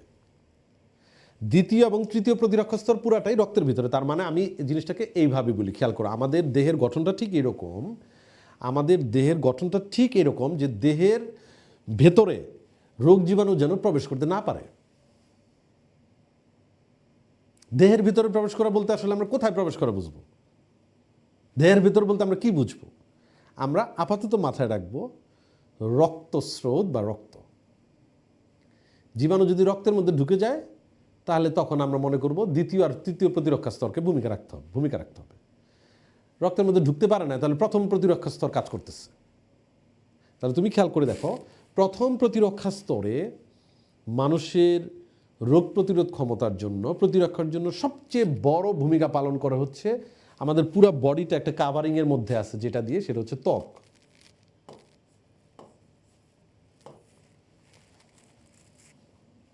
ত্বককে আমরা মানুষের দেহের সবচেয়ে বড় অর্গান বলি, সবচেয়ে বড় অঙ্গ বলি না ত্বককে? ত্বক কাজ করে প্রথম প্রতিরক্ষা স্তরে। তুমি দেখো আমাদের পুরো বডির মধ্যে এই যে ত্বকের পুরো একটা আবরণ আছে, এই আবরণ হচ্ছে প্রথম প্রতিরক্ষা স্তরের প্রধান ভূমিকা পালনকারী। গেল। এখন তুমি চিন্তা করো যে সারা দেহের সব জায়গা থেকে ত্বকের এই যে কন্টিনিউশনটা, কাভারিংটা, এটা কি আছে? নাই। তুমি এখানে চিন্তা করো, এখানে 4টা জায়গায় ত্বকের ডিসকন্টিনিউশন, ত্বক নাই, ত্বকের কাভারিংটা নাই। খেয়াল করে দেখো, এখানে এই জায়গাটার মধ্যে আমরা যদি চিন্তা করি, 3টা, বাইরে থেকে ভিতরের দিকে আসো, প্রথমে কান, তারপরে চোখ, তারপরে নাক। এই 3টা জায়গায় ত্বক ডিসকন্টিনিউ হয়েছে, নাই। কানে আর নাকে তো তোমার কোনো সুযোগই নেই, চোখে তো চোখ বন্ধ রাখলে ত্বকের একটা কাভারিং থাকে না, থাকে না। তার ঠিক নিচে হচ্ছে মুখ। তাহলে আমরা ঠিক এই জায়গায় ত্বককে আমরা ডিসকন্টিনিউশন হিসেবে পাচ্ছি, ত্বকের কোনো কাভারিং নাই। তাহলে সুযোগ আছে এখান দিয়ে জীবাণু ঢুকে যেতে পারবে, দেহের ভিতরে রক্তের মধ্যে ঢুকে যেতে পারবে। কিন্তু আমরা যদি ধীরে ধীরে চিন্তা করি, তাহলে তুমি খেয়াল করে দেখো, প্রথম প্রতিরক্ষা স্তরের অন্তর্ভুক্ত অংশ হিসেবে ত্বকের নাম মাস্ট আসবে না ত্বকের নাম? এখন তুমি খেয়াল করো যে আমাদের কথা ছিল যে দ্বিতীয় আর তৃতীয় প্রতিরক্ষা স্তর কখন আসবে? যখন আমরা কোনো ঘটনা, কোনো আলোচনা, কোনো কোষের নাম, কোনো কিছুর নাম যখন আমরা দেখব রক্তের মধ্যে কিছু, তাহলে ওটা হয় দ্বিতীয় হবে, ওটা তৃতীয় অথবা তৃতীয় প্রতিরক্ষা স্তরের অংশ হবে, প্রথম হবে না, এটা কনফার্ম। এখন মনে করো মনোসাইট কোনো একটু প্রতিরক্ষায় ভূমিকা রাখে, তাহলে তুমি এটা কোনোভাবেই কি মনোসাইটের কোনো কার্যক্রমকে প্রথম প্রতিরক্ষা স্তরের অংশ বলতে পারবা না, কারণ তুমি জানো মনোসাইট হচ্ছে রক্তের একটা কণিকা। ঠিক আছে? তাহলে আমরা এইভাবে একটা কিছু ধারণা নিয়ে যাব, সেখানে আমরা দেখব যে মিলেই যাচ্ছে, পুরো এই থিমটাই মিলে যাচ্ছে। যদি একটু ব্যতিক্রম হয় সেটা আমরা দেখব, অসুবিধা নাই। তাহলে খেয়াল করো, ত্বক। এখন আমাদের ইচ্ছাটা হলো যে আচ্ছা, তাহলে ত্বক যে প্রতিরক্ষার জন্য প্রথম প্রতিরক্ষা স্তরে ভূমিকা রাখে, প্রথম প্রতিরক্ষা স্তরে আর কি কি ভূমিকা রাখতে পারে? রক্তস্রোতে যাওয়ার আগে আর আমাদের শরীরের মধ্যে কি কি সিস্টেম আছে ভূমিকা রাখে? তুমি এদিক থেকে আসছিলাম কানের মধ্যে,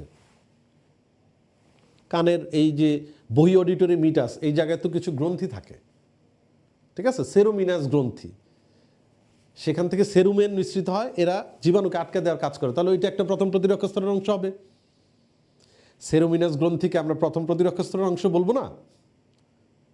বলবো তো, কারণ এখানে তো রক্ত নিয়ে কোনো রক্তের উপাদান নিয়ে কোনো কথাবার্তা নাই। তারপর তুমি আসো চোখের মধ্যে। চোখের মধ্যে আমাদের যে অশ্রুর কথা বলি, সেখানে লাইসোজাইম নামক এক ধরনের এনজাইম থাকে। আমরা জানি যে বিভিন্ন রকম এনজাইমগুলা বিগলনে কাজ করে, যে কোনো কিছুকে গলায় দেয়, মেরে ফেলে। তো অতএব ওই কনসেপ্ট থেকে লাইসোজাইম এনজাইম এখানে কাজ করবে। ঠিক আছে? আচ্ছা, এরপরে তুমি খেয়াল করো নাকের মধ্যে। এখান দিয়ে বাতাসের সাথে ধুলাবালির সাথে জীবাণু যাওয়ার একটা সুযোগ আছে না? নাকের ভিতরে আমাদের কিছু ধরো হেয়ার থাকে, চুল, ওকে, সেগুলা কিন্তু জীবাণুকে আটকায় দেওয়ার জন্য কাজ করতেছে। আরেকটা জিনিস, ভিতরে যদি চলে যায় আমাদের ট্রাকিয়া বা শ্বাসনালীর মধ্যে সিলিয়া এরকমভাবে দুলতেছে, সিলিয়া, ওকে, এই সিলিয়াগুলাও জীবাণুকে অনেকটা ওয়াশ আউট করে, বের করে দেয়। তাহলে দুইটা জিনিস আমরা আপাতত মনে রাখলাম, নাকের মধ্যে প্রতিরক্ষায় নিয়োজিত অংশগুলো কি কি আছে। এরপরে আসো তুমি মুখের মধ্যে। এইটা হচ্ছে সবচেয়ে বড় জায়গা। তাহলে ত্বক আমাদের 1 নম্বর ভূমিকা রাখতেছে। ত্বক যেসব জায়গায় অনুপস্থিত, তখন আমার মাথায় আসবে আচ্ছা তাহলে এখানে কি আছে, সেটাও তো প্রথম প্রতিরক্ষা স্তরের অংশ হবে। সেরোমিনাস গ্রন্থি বললাম, নাসিকা ঝিল্লির এখানে কি কি আছে, নাসিকা গহ্বরের মধ্যে, ট্রাকিয়ার ভিতরে কি কি আছে বললাম, চোখের মধ্যে এনজাইম আছে বললাম, শেষ। মুখের মধ্যে তুমি একটু বুঝে চিন্তা করো যে স্বাভাবিকভাবেই আমাদের বেঁচে থাকার জন্য যেহেতু glucose, amino acid, fatty acid দরকার হয়, ভিটামিন মিনারেলস দরকার হয়, পানি দরকার হয়। তো অতএব আমাদেরকে কার্বোহাইড্রেট নিতে হচ্ছে, প্রোটিন নিতে হচ্ছে, হ্যাঁ, ফ্যাট নিতে হচ্ছে, তার মানে আমরা খাচ্ছি। তাহলে এই খাবারের সাথে মিশে জীবাণু ঢোকার সম্ভাবনা কিন্তু অনেক বেশি। তাহলে তুমি একটু চিন্তা করো যে ধরো তোমার এলাকায় যে রাস্তা দিয়ে ছিনতাই হওয়ার সম্ভাবনা বেশি, সেই রাস্তায় পুলিশের চেকপোস্ট বেশি রাখতে হবে না? বেশি থাকতে সুবিধা। ধরো রাস্তার শুরুতে যে রাস্তার প্রবেশ মুখে এই সাইড দুই পাশেই থাকলো, তারপরে মাঝখানে আরও 2টা থাকলো, তাহলে চেকিং বেশি হবে, সিকিউরিটিটা আরও বেশি জোরালো হবে। শত্রুপক্ষ, ওই ডাকাত পক্ষ বা যারা রোগ জীবাণু, তারা ক্ষতি করার সুযোগ কম পাবে। তাই তো ওই কনসেপ্টে যেহেতু আমরা বলতেছি মুখের ভিতর দিয়ে খাবার যাচ্ছে, খাবারের মাধ্যমে জীবাণুগুলা প্রবেশ করার সম্ভাবনা বেশি, এই জন্য সৃষ্টিকর্তা করছে কি আমাদের এই পরিপাক নালীর মধ্যে শুরু থেকে শেষ পর্যন্ত 4টা জায়গায় প্রতিরক্ষার ব্যবস্থা করে রাখছে। পরিপাক নালীতে 4টাই পথে যাবে। তাহলে যে পথগুলাতে ত্বকের অনুপস্থিতি, ত্বক নাই, সেই সব জায়গার মধ্যে প্রতিরক্ষা দিতে হবে না? সৃষ্টিকর্তা প্রাকৃতিকভাবে কী কী ব্যবস্থা রাখছে সেটা কিন্তু আমরা বুঝে তারপরে বই পড়তে যাব। সেটাই তো আমাদের এই আলোচনার মূল উদ্দেশ্য। মুখের মধ্যে স্যালাই বা লালারস যেটা আছে, এখানে লাইসোজাইম এনজাইম থাকে, জীবাণুকে মেরে ফেলার জন্য কাজ করে। 1 নাম্বার চেকপোস্ট। 2 নাম্বার, এই খাবার যখন চিবানোর পরে, অথবা সব খাবারই আমরা চিবিয়ে, পানি তো চিবিয়ে খাওয়ার কিছু না, যাই হোক না কেন, ভিতরে যখন যাবে, সেকেন্ড যেটা, সেটা হচ্ছে আমাদের পাকস্থলী। তারও একটা ভূমিকা আছে। কি আছে? পাকস্থলীর ভিতরে হাইড্রোক্লোরিক অ্যাসিড থাকে পরিপাকের জন্য। এই হাইড্রোক্লোরিক অ্যাসিড এত তীব্র, এটা জীবাণুকে মেরে ফেলার কাজ করে। তার মানে প্রতিরক্ষায় ভূমিকা আছে হাইড্রোক্লোরিক অ্যাসিডের। এরপরে যে ওই যে পাকস্থলীর মধ্যে কাইম তৈরি হয় না, এটা তো একটা মানে অর্ধতরল একটা উপাদান। এইটা যখন আমাদের ক্ষুদ্রান্তের মধ্যে চলে যায়, ক্ষুদ্রান্তের মানে তোমার খেয়াল করে দেখো 3টা অংশ ছিল, ডিউডেনাম, জেজুনাম, ইলিয়াম। প্রথমে ডিউডেনাম যায়, যেটা ইউ আকৃতির।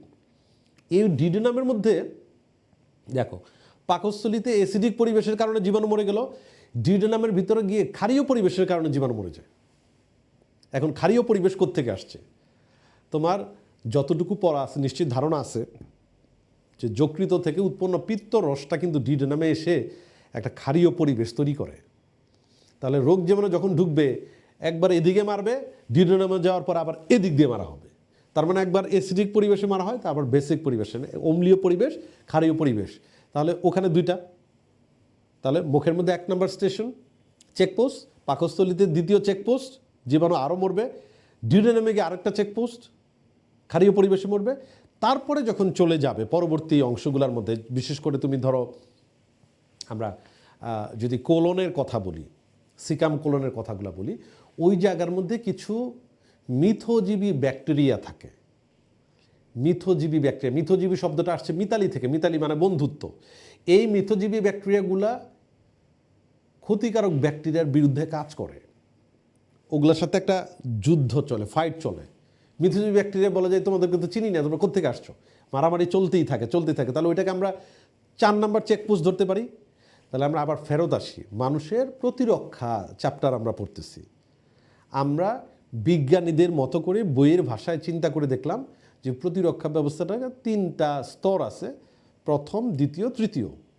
আমাদের কথা ছিল জীবাণু যদি রক্তে প্রবেশ করে ফেলে তাহলে দ্বিতীয় এবং তৃতীয় প্রতিরক্ষা স্তর ভূমিকা রাখে। রক্তে প্রবেশ করার আগ পর্যন্ত আমরা যে কোনো অংশের কথা বলি, যে কোনো যা কিছু বলি, সেগুলো প্রথম প্রতিরক্ষা স্তরের অন্তর্ভুক্ত হবে। সেই কনসেপ্টে প্রথমেই আমরা মাথায় রাখলাম ত্বক, সবচেয়ে বড় অঙ্গ মানুষের বডিতে, এইটা প্রথম প্রতিরক্ষা স্তরের অংশ। আমরা জানবো ত্বকের কী কী স্তর আছে। ওই যে তোমার এপিডার্মিস, ডার্মিস, হাইপোডার্মিস, ওখানে কি কি আছে বই পড়ে আমরা দেখব যে ত্বকের কোন কোন উপাদানগুলা, ঘাম গ্রন্থি আছে, ঘাম কাজ করে, ওয়াশ আউট করে জীবাণুকে, ত্বকের মধ্য থেকে সরিয়ে দেয়, ঠিক আছে। তারপর সিবেসাস গ্রন্থি আছে, তারা কাজ করে ওখানে, ওকে, একটা অ্যাসিডিক পরিবেশের কারণে। এটা আমরা ত্বকের ডিটেল গঠন পড়লে আমরা পড়ে ফেললাম। কিন্তু প্রশ্ন হচ্ছে ত্বক যেসব জায়গায় উপস্থিত না, ত্বকের ডিসকন্টিনিউশন আছে, ওই জায়গায় কী কী অংশ আছে, তারাও তো প্রথম প্রতিরক্ষা স্তরের অন্তর্ভুক্ত হবে। সেই হিসেবে কানেরটা পড়লাম, চোখে এনজাইম থাকে পড়লাম, নাকের অংশ পড়লাম শ্বাসনালীর মধ্যে। তারপর মুখ দিয়ে আমরা খেয়াল করব যে 4টা স্টেশন আছে, 4টা চেকপোস্ট। কেন? কারণ মুখের মধ্য দিয়ে যেহেতু প্রতিদিন আমাদের খাবার খেতেই হচ্ছে, জীবাণু ঢোকার সম্ভাবনা বেশি, এই জন্য এখানে 4টা জায়গায় জীবাণুকে নানানভাবে মেরে ফেলা হয়। নাম্বার 1 মুখের ভিতর মুখবিবরে লাইসোজাইম এনজাইম। নাম্বার 2 পাকস্থলীর মধ্যে অ্যাসিডিক পরিবেশ, হাইড্রোক্লোরিক অ্যাসিড। নাম্বার 3 ডিউওডেনামের মধ্যে ক্ষারীয় পরিবেশ, ওই যে পিত্তরস আছে, তাহলে পিত্তরসের কিন্তু প্রতিরক্ষার ভূমিকা আছে, ওকে। নাম্বার 4 হচ্ছে কিছু সিম্বায়োটিক ব্যাকটেরিয়া, মিথজীবী ব্যাকটেরিয়া, ক্ষতিকারক ব্যাকটেরিয়াগুলোকে মেরে ফেলার কাজ করে। তাহলে প্রথম প্রতিরক্ষা স্তরের অন্তর্ভুক্ত অংশগুলোর সম্বন্ধে আমরা ধারণা পেয়ে গেলাম কি কি। এখন তোমাকে যদি বলি হাইড্রোক্লোরিক অ্যাসিড এর কি প্রথম না দ্বিতীয় না তৃতীয়, তুমি চিন্তা করবে হাইড্রোক্লোরিক অ্যাসিড এটা তো রক্তের মধ্যে কোনো কিছু না, পাকস্থলীর মধ্যে, তাহলে এটা প্রথম প্রতিরক্ষা স্তরের অংশ। তোমাকে কেউ যদি জিজ্ঞেস করে আচ্ছা মানুষের ট্রাকিয়ে বা শ্বাসনালীতে সিলিয়া থাকে, এটা কিসের হবে? সিলিয়া শব্দটা এটা তো রক্তের কোনো উপাদান বা এই টাইপ কিছু না, তাহলে দ্বিতীয় আর তৃতীয় হবে না কনফার্ম, তাহলে প্রথম হবে। এইভাবে করে আমরা অন্তর্ভুক্ত উপাদানগুলোর নাম এমসিকিউ স্টাইলে আমরা কিন্তু মনে রাখতে পারি। মুখস্থ আমরা ঠিকই করবো, কিন্তু একটু যদি এইভাবে চিন্তা করে যাই তাহলে আমার কাছে মনে হয় পড়তে সুবিধা। প্রথম প্রতিরক্ষা স্তর শেষ। এখন আসো তুমি তৃতীয় প্রতিরক্ষা স্তর, এইটা খেয়াল রাখবা, এল। আর দ্বিতীয় প্রতিরক্ষা স্তরে খেয়াল রাখবো হচ্ছে এম আর হচ্ছে এন। তাহলে আমরা বললাম রক্তের ভিতরে গেলেই দ্বিতীয় আর তৃতীয়, কিন্তু দ্বিতীয় স্তরের অন্তর্ভুক্ত কোনগুলো, তৃতীয় কোনগুলো, ওগুলো আলাদা করতে হবে না। সেই জন্য আমরা মনে রাখলাম দ্বিতীয় প্রতিরক্ষা স্তর মানেই হচ্ছে এম আর এন। এম দিয়ে হচ্ছে মনোসাইট, এন দিয়ে হচ্ছে নিউট্রোফিল। মনে রাখো, মনোসাইট, নিউট্রোফিল দ্বিতীয় প্রতিরক্ষা স্তরের অংশ। এখন তুমি প্রশ্ন করতে পারো যে ভাই তাহলে কি এই শুধু মনোসাইট আর নিউট্রোফিলই দ্বিতীয় প্রতিরক্ষা স্তরের অংশ? বইয়ের মধ্যে তো আরও দেখলাম, আরও যাবো আমরা, ওটা একটা বর্ণনামূলক একটা স্টোরির মতো করে চিন্তা করলে সম্ভব। আর যদি আমি বলি যে না, যেহেতু মেডিকেল এমসিকিউ হবে, মেডিকেল ডেন্টাল এমসিকিউ হবে, এটা আমরা একটু পজ করে দিয়ে আমরা চিন্তা করি তৃতীয় প্রতিরক্ষা স্তরে এল মানে লিম্ফোসাইট কাজ করে, লিম্ফোসাইট নামক শ্বেত রক্তকণিকা কাজ করে। তাহলে আমরা প্রথম প্রতিরক্ষা স্তরের সব অংশ মনে রাখতে পারি, বুঝতে পারি। তৃতীয় প্রতিরক্ষা স্তরে লিম্ফোসাইট কাজ করে, বুঝতে পারি।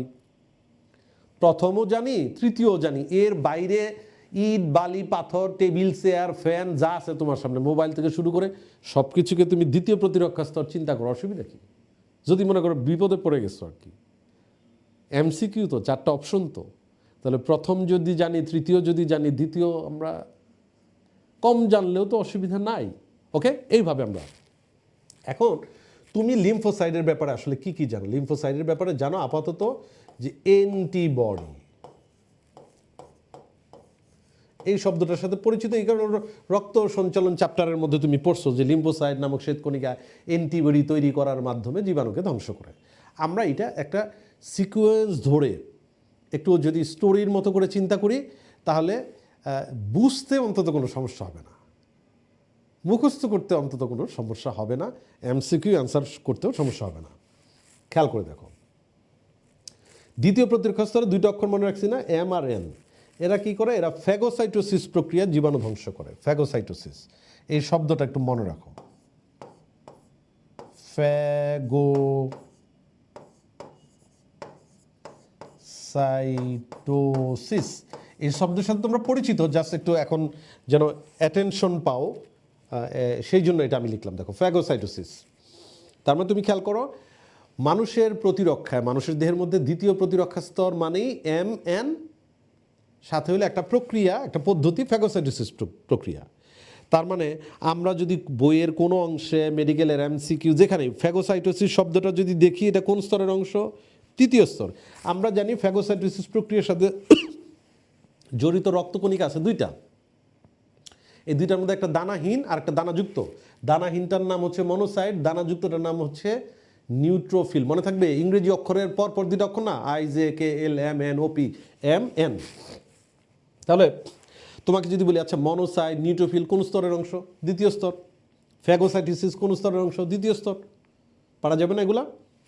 এই যে কথাবার্তাগুলা মনোসাইট আর নিউট্রোফিল ফ্যাগোসাইটোসিস করে, এই রিলেটেড যত আলোচনা আসবে, যত শব্দ আসবে, আমরা সেগুলোকে প্রতিরক্ষার দ্বিতীয় স্তরের অন্তর্ভুক্ত চিন্তা করব।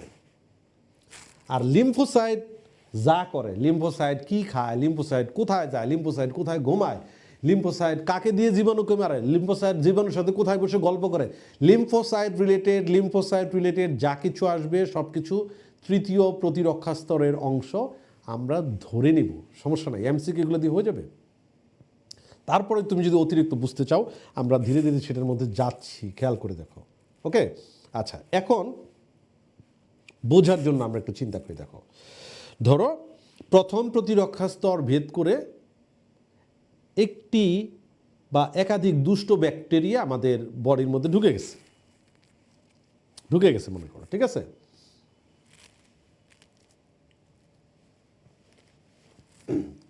ধরো এটা একটা আমাদের কোষ, এটা হচ্ছে কোষের নিউক্লিয়াস।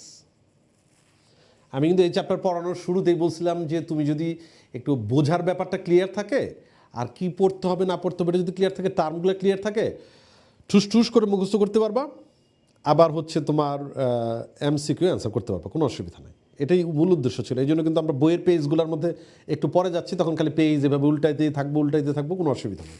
ওকে, এটা একটা কোষ। এখন ধরো যে কোনো জীবাণুই, ধরো আমরা একটা ব্যাকটেরিয়ার কথা চিন্তা করি, সে আমাদের বডিতে যখন ঢুকে গেল, গিয়ে ওখানে কী করবে? চিল করবে। তো ব্যাকটেরিয়া তো একটা চিল মুডে আছে। চিল মুডে কি? তার উদ্দেশ্য দুইটা, একটা হচ্ছে পুষ্টি গ্রহণ করা, একটা হচ্ছে সংখ্যা বৃদ্ধি করা। আর তো কোনো কাজ কি কাজ? ব্যাকটেরিয়ার কি কাজ? ব্যাকটেরিয়ার তো আর মেডিকেল ডেন্টাল ভর্তি পরীক্ষা নয় যে গিয়ে পড়ালেখা শুরু করে দেবে, ঠিক আছে? তা তো না। ব্যাকটেরিয়া ঢুকেই ওর উদ্দেশ্য হলো যে সংখ্যা বৃদ্ধি করতে হবে, একটু খাবার দাবার কি যায়, ভাই ব্রাদার নিয়ে আসছি, ঝাঁপাই পড়ি, খাবার কি আছে দেখি একটু। কোনো একটা ব্যাকটেরিয়া, ধরো আমি এমনি বি লিখলাম আর কি, জাস্ট এই ব্যাকটেরিয়া যখন ঝাঁপায় পড়বে, তখন কোষ ক্ষতিগ্রস্ত হবে না? আমাদের দেহের কোনো একটা কোষকেই তো আক্রমণ করবে সে। কোষ ক্ষতিগ্রস্ত মানে একটা কোষের গঠনে আমরা বাইরে কি পাই? আমরা কোষ ঝিল্লি, বাইরের আবরণটা, যেটাকে আমরা প্লাজমা মেমব্রেন বলি। ভেতরে নিউক্লিয়াস থাকে, বাকি জায়গাটুকু সাইটোপ্লাজম, সেখানে বিভিন্ন কোষীয় অঙ্গাণু আছে। এই ব্যাকটেরিয়া মনে করো তোমার কোষের আক্রমণ করলো। আক্রমণ কেন করলো? উদ্দেশ্য তো খারাপ, বলতেছে যে পুষ্টি গ্রহণ করো, সংখ্যা বৃদ্ধি করো। এখন আক্রমণ করলে এই বাইরের এই প্লাজমা মেমব্রেন ক্ষতিগ্রস্ত হবে। ক্ষতিগ্রস্ত হইলে তখন কোষ থেকে কিছু রাসায়নিক পদার্থ নিঃসৃত হবে। একটা ক্ষতিগ্রস্ত কোষ থেকে কিছু রাসায়নিক কেমিক্যালস বের হবে। আচ্ছা, এদিকে মনোসাইট এবং নিউট্রোফিল নামক শ্বেতকণিকা, তারা টহল দিতেছে, ঘুরতেছে, রক্তস্রোতের মাধ্যমে বাহিত হয়ে ঘুরতেছে, এনে যায় ওনে যায়, সারা দেহের মধ্যে ঘুরতেছে। তারা ঘুরতে তারা হঠাৎ করে খেয়াল করে, আরে ঘটনা কি, এই কোন জায়গা থেকে যেন রাসায়নিক পদার্থ কিছু নিঃসৃত হইতেছে, এরকম তো হওয়ার কথা না নর্মালি।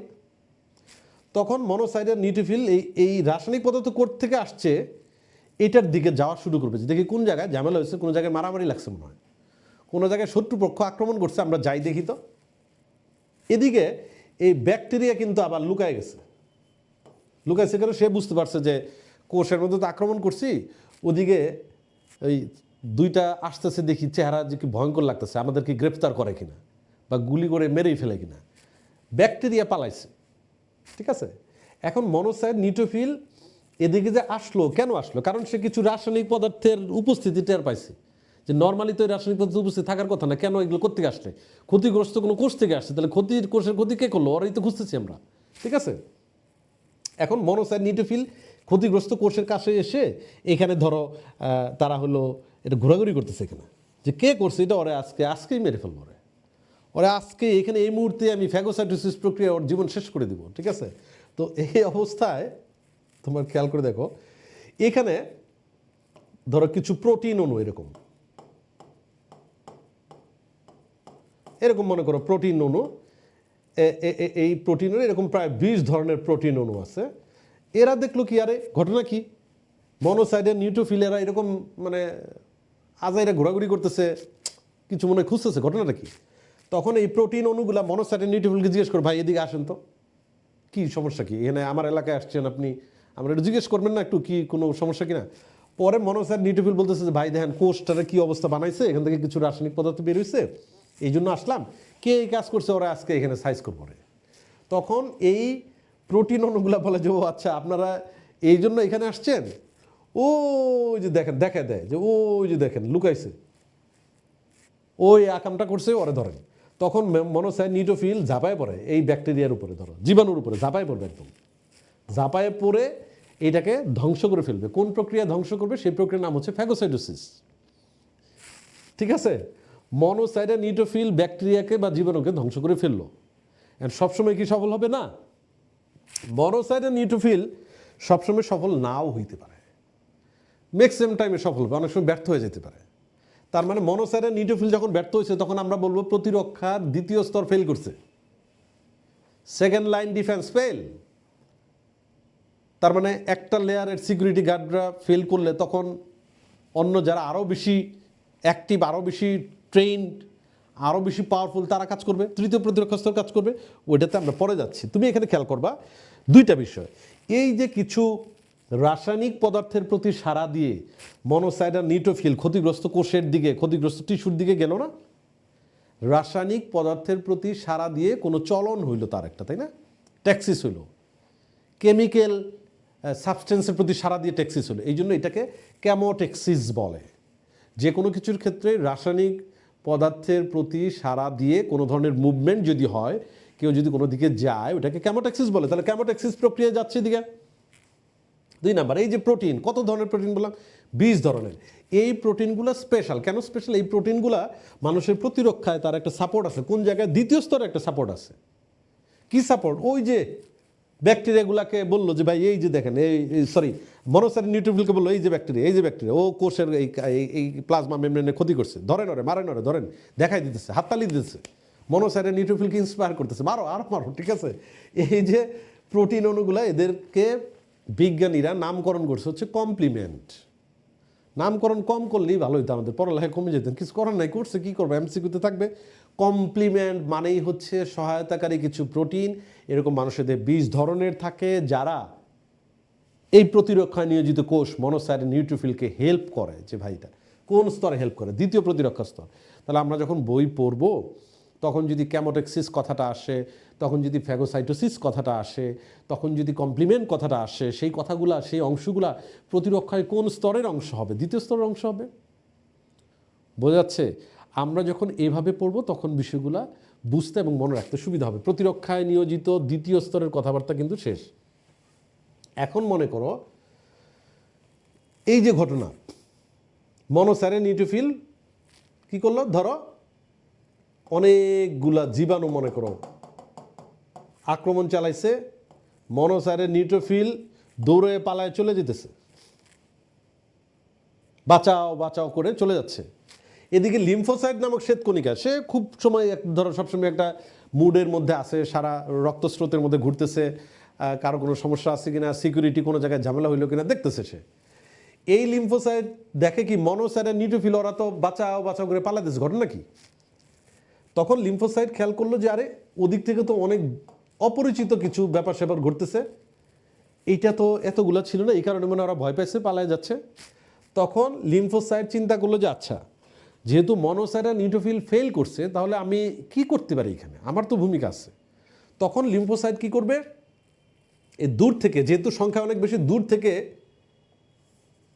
কিছু গ্রেনেড নিক্ষেপ করবে। মনে করো গ্রেনেড ছুঁড়ে মারলো, যে জীবাণুর কাছে আমি যাব না, গেলে আমার ক্ষতিগ্রস্ত হওয়ার সুযোগ আছে বা সম্ভাবনা আছে, কাছের থেকে না গিয়ে আমি দূর থেকে কোনো কিছু নিক্ষেপ করে ওই জীবাণুগুলোকে ধ্বংস করতে পারি কিনা। গ্রেনেড নিক্ষেপ করে দিলাম দূর থেকে, ঠিক আছে।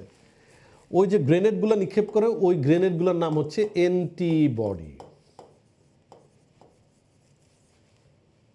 অ্যান্টিবডি। তাহলে আমরা কি বলতে পারি, লিম্ফোসাইট নামক শ্বেতকণিকাগুলা অ্যান্টিবডি নামক কিছু উপাদান তৈরি করার মাধ্যমে জীবাণুকে মেরে ফেলার কাজ করে। তার মানে মানবদেহের প্রতিরক্ষার ভূমিকা আছে। তার মানে এই যে লিম্ফোসাইট শব্দটা বললাম, এই যে অ্যান্টিবডি শব্দটা বললাম, এগুলো প্রতিরক্ষার কোন স্তরের অংশ হবে? তৃতীয় স্তরের অংশ হবে, ঠিক আছে কথাটা।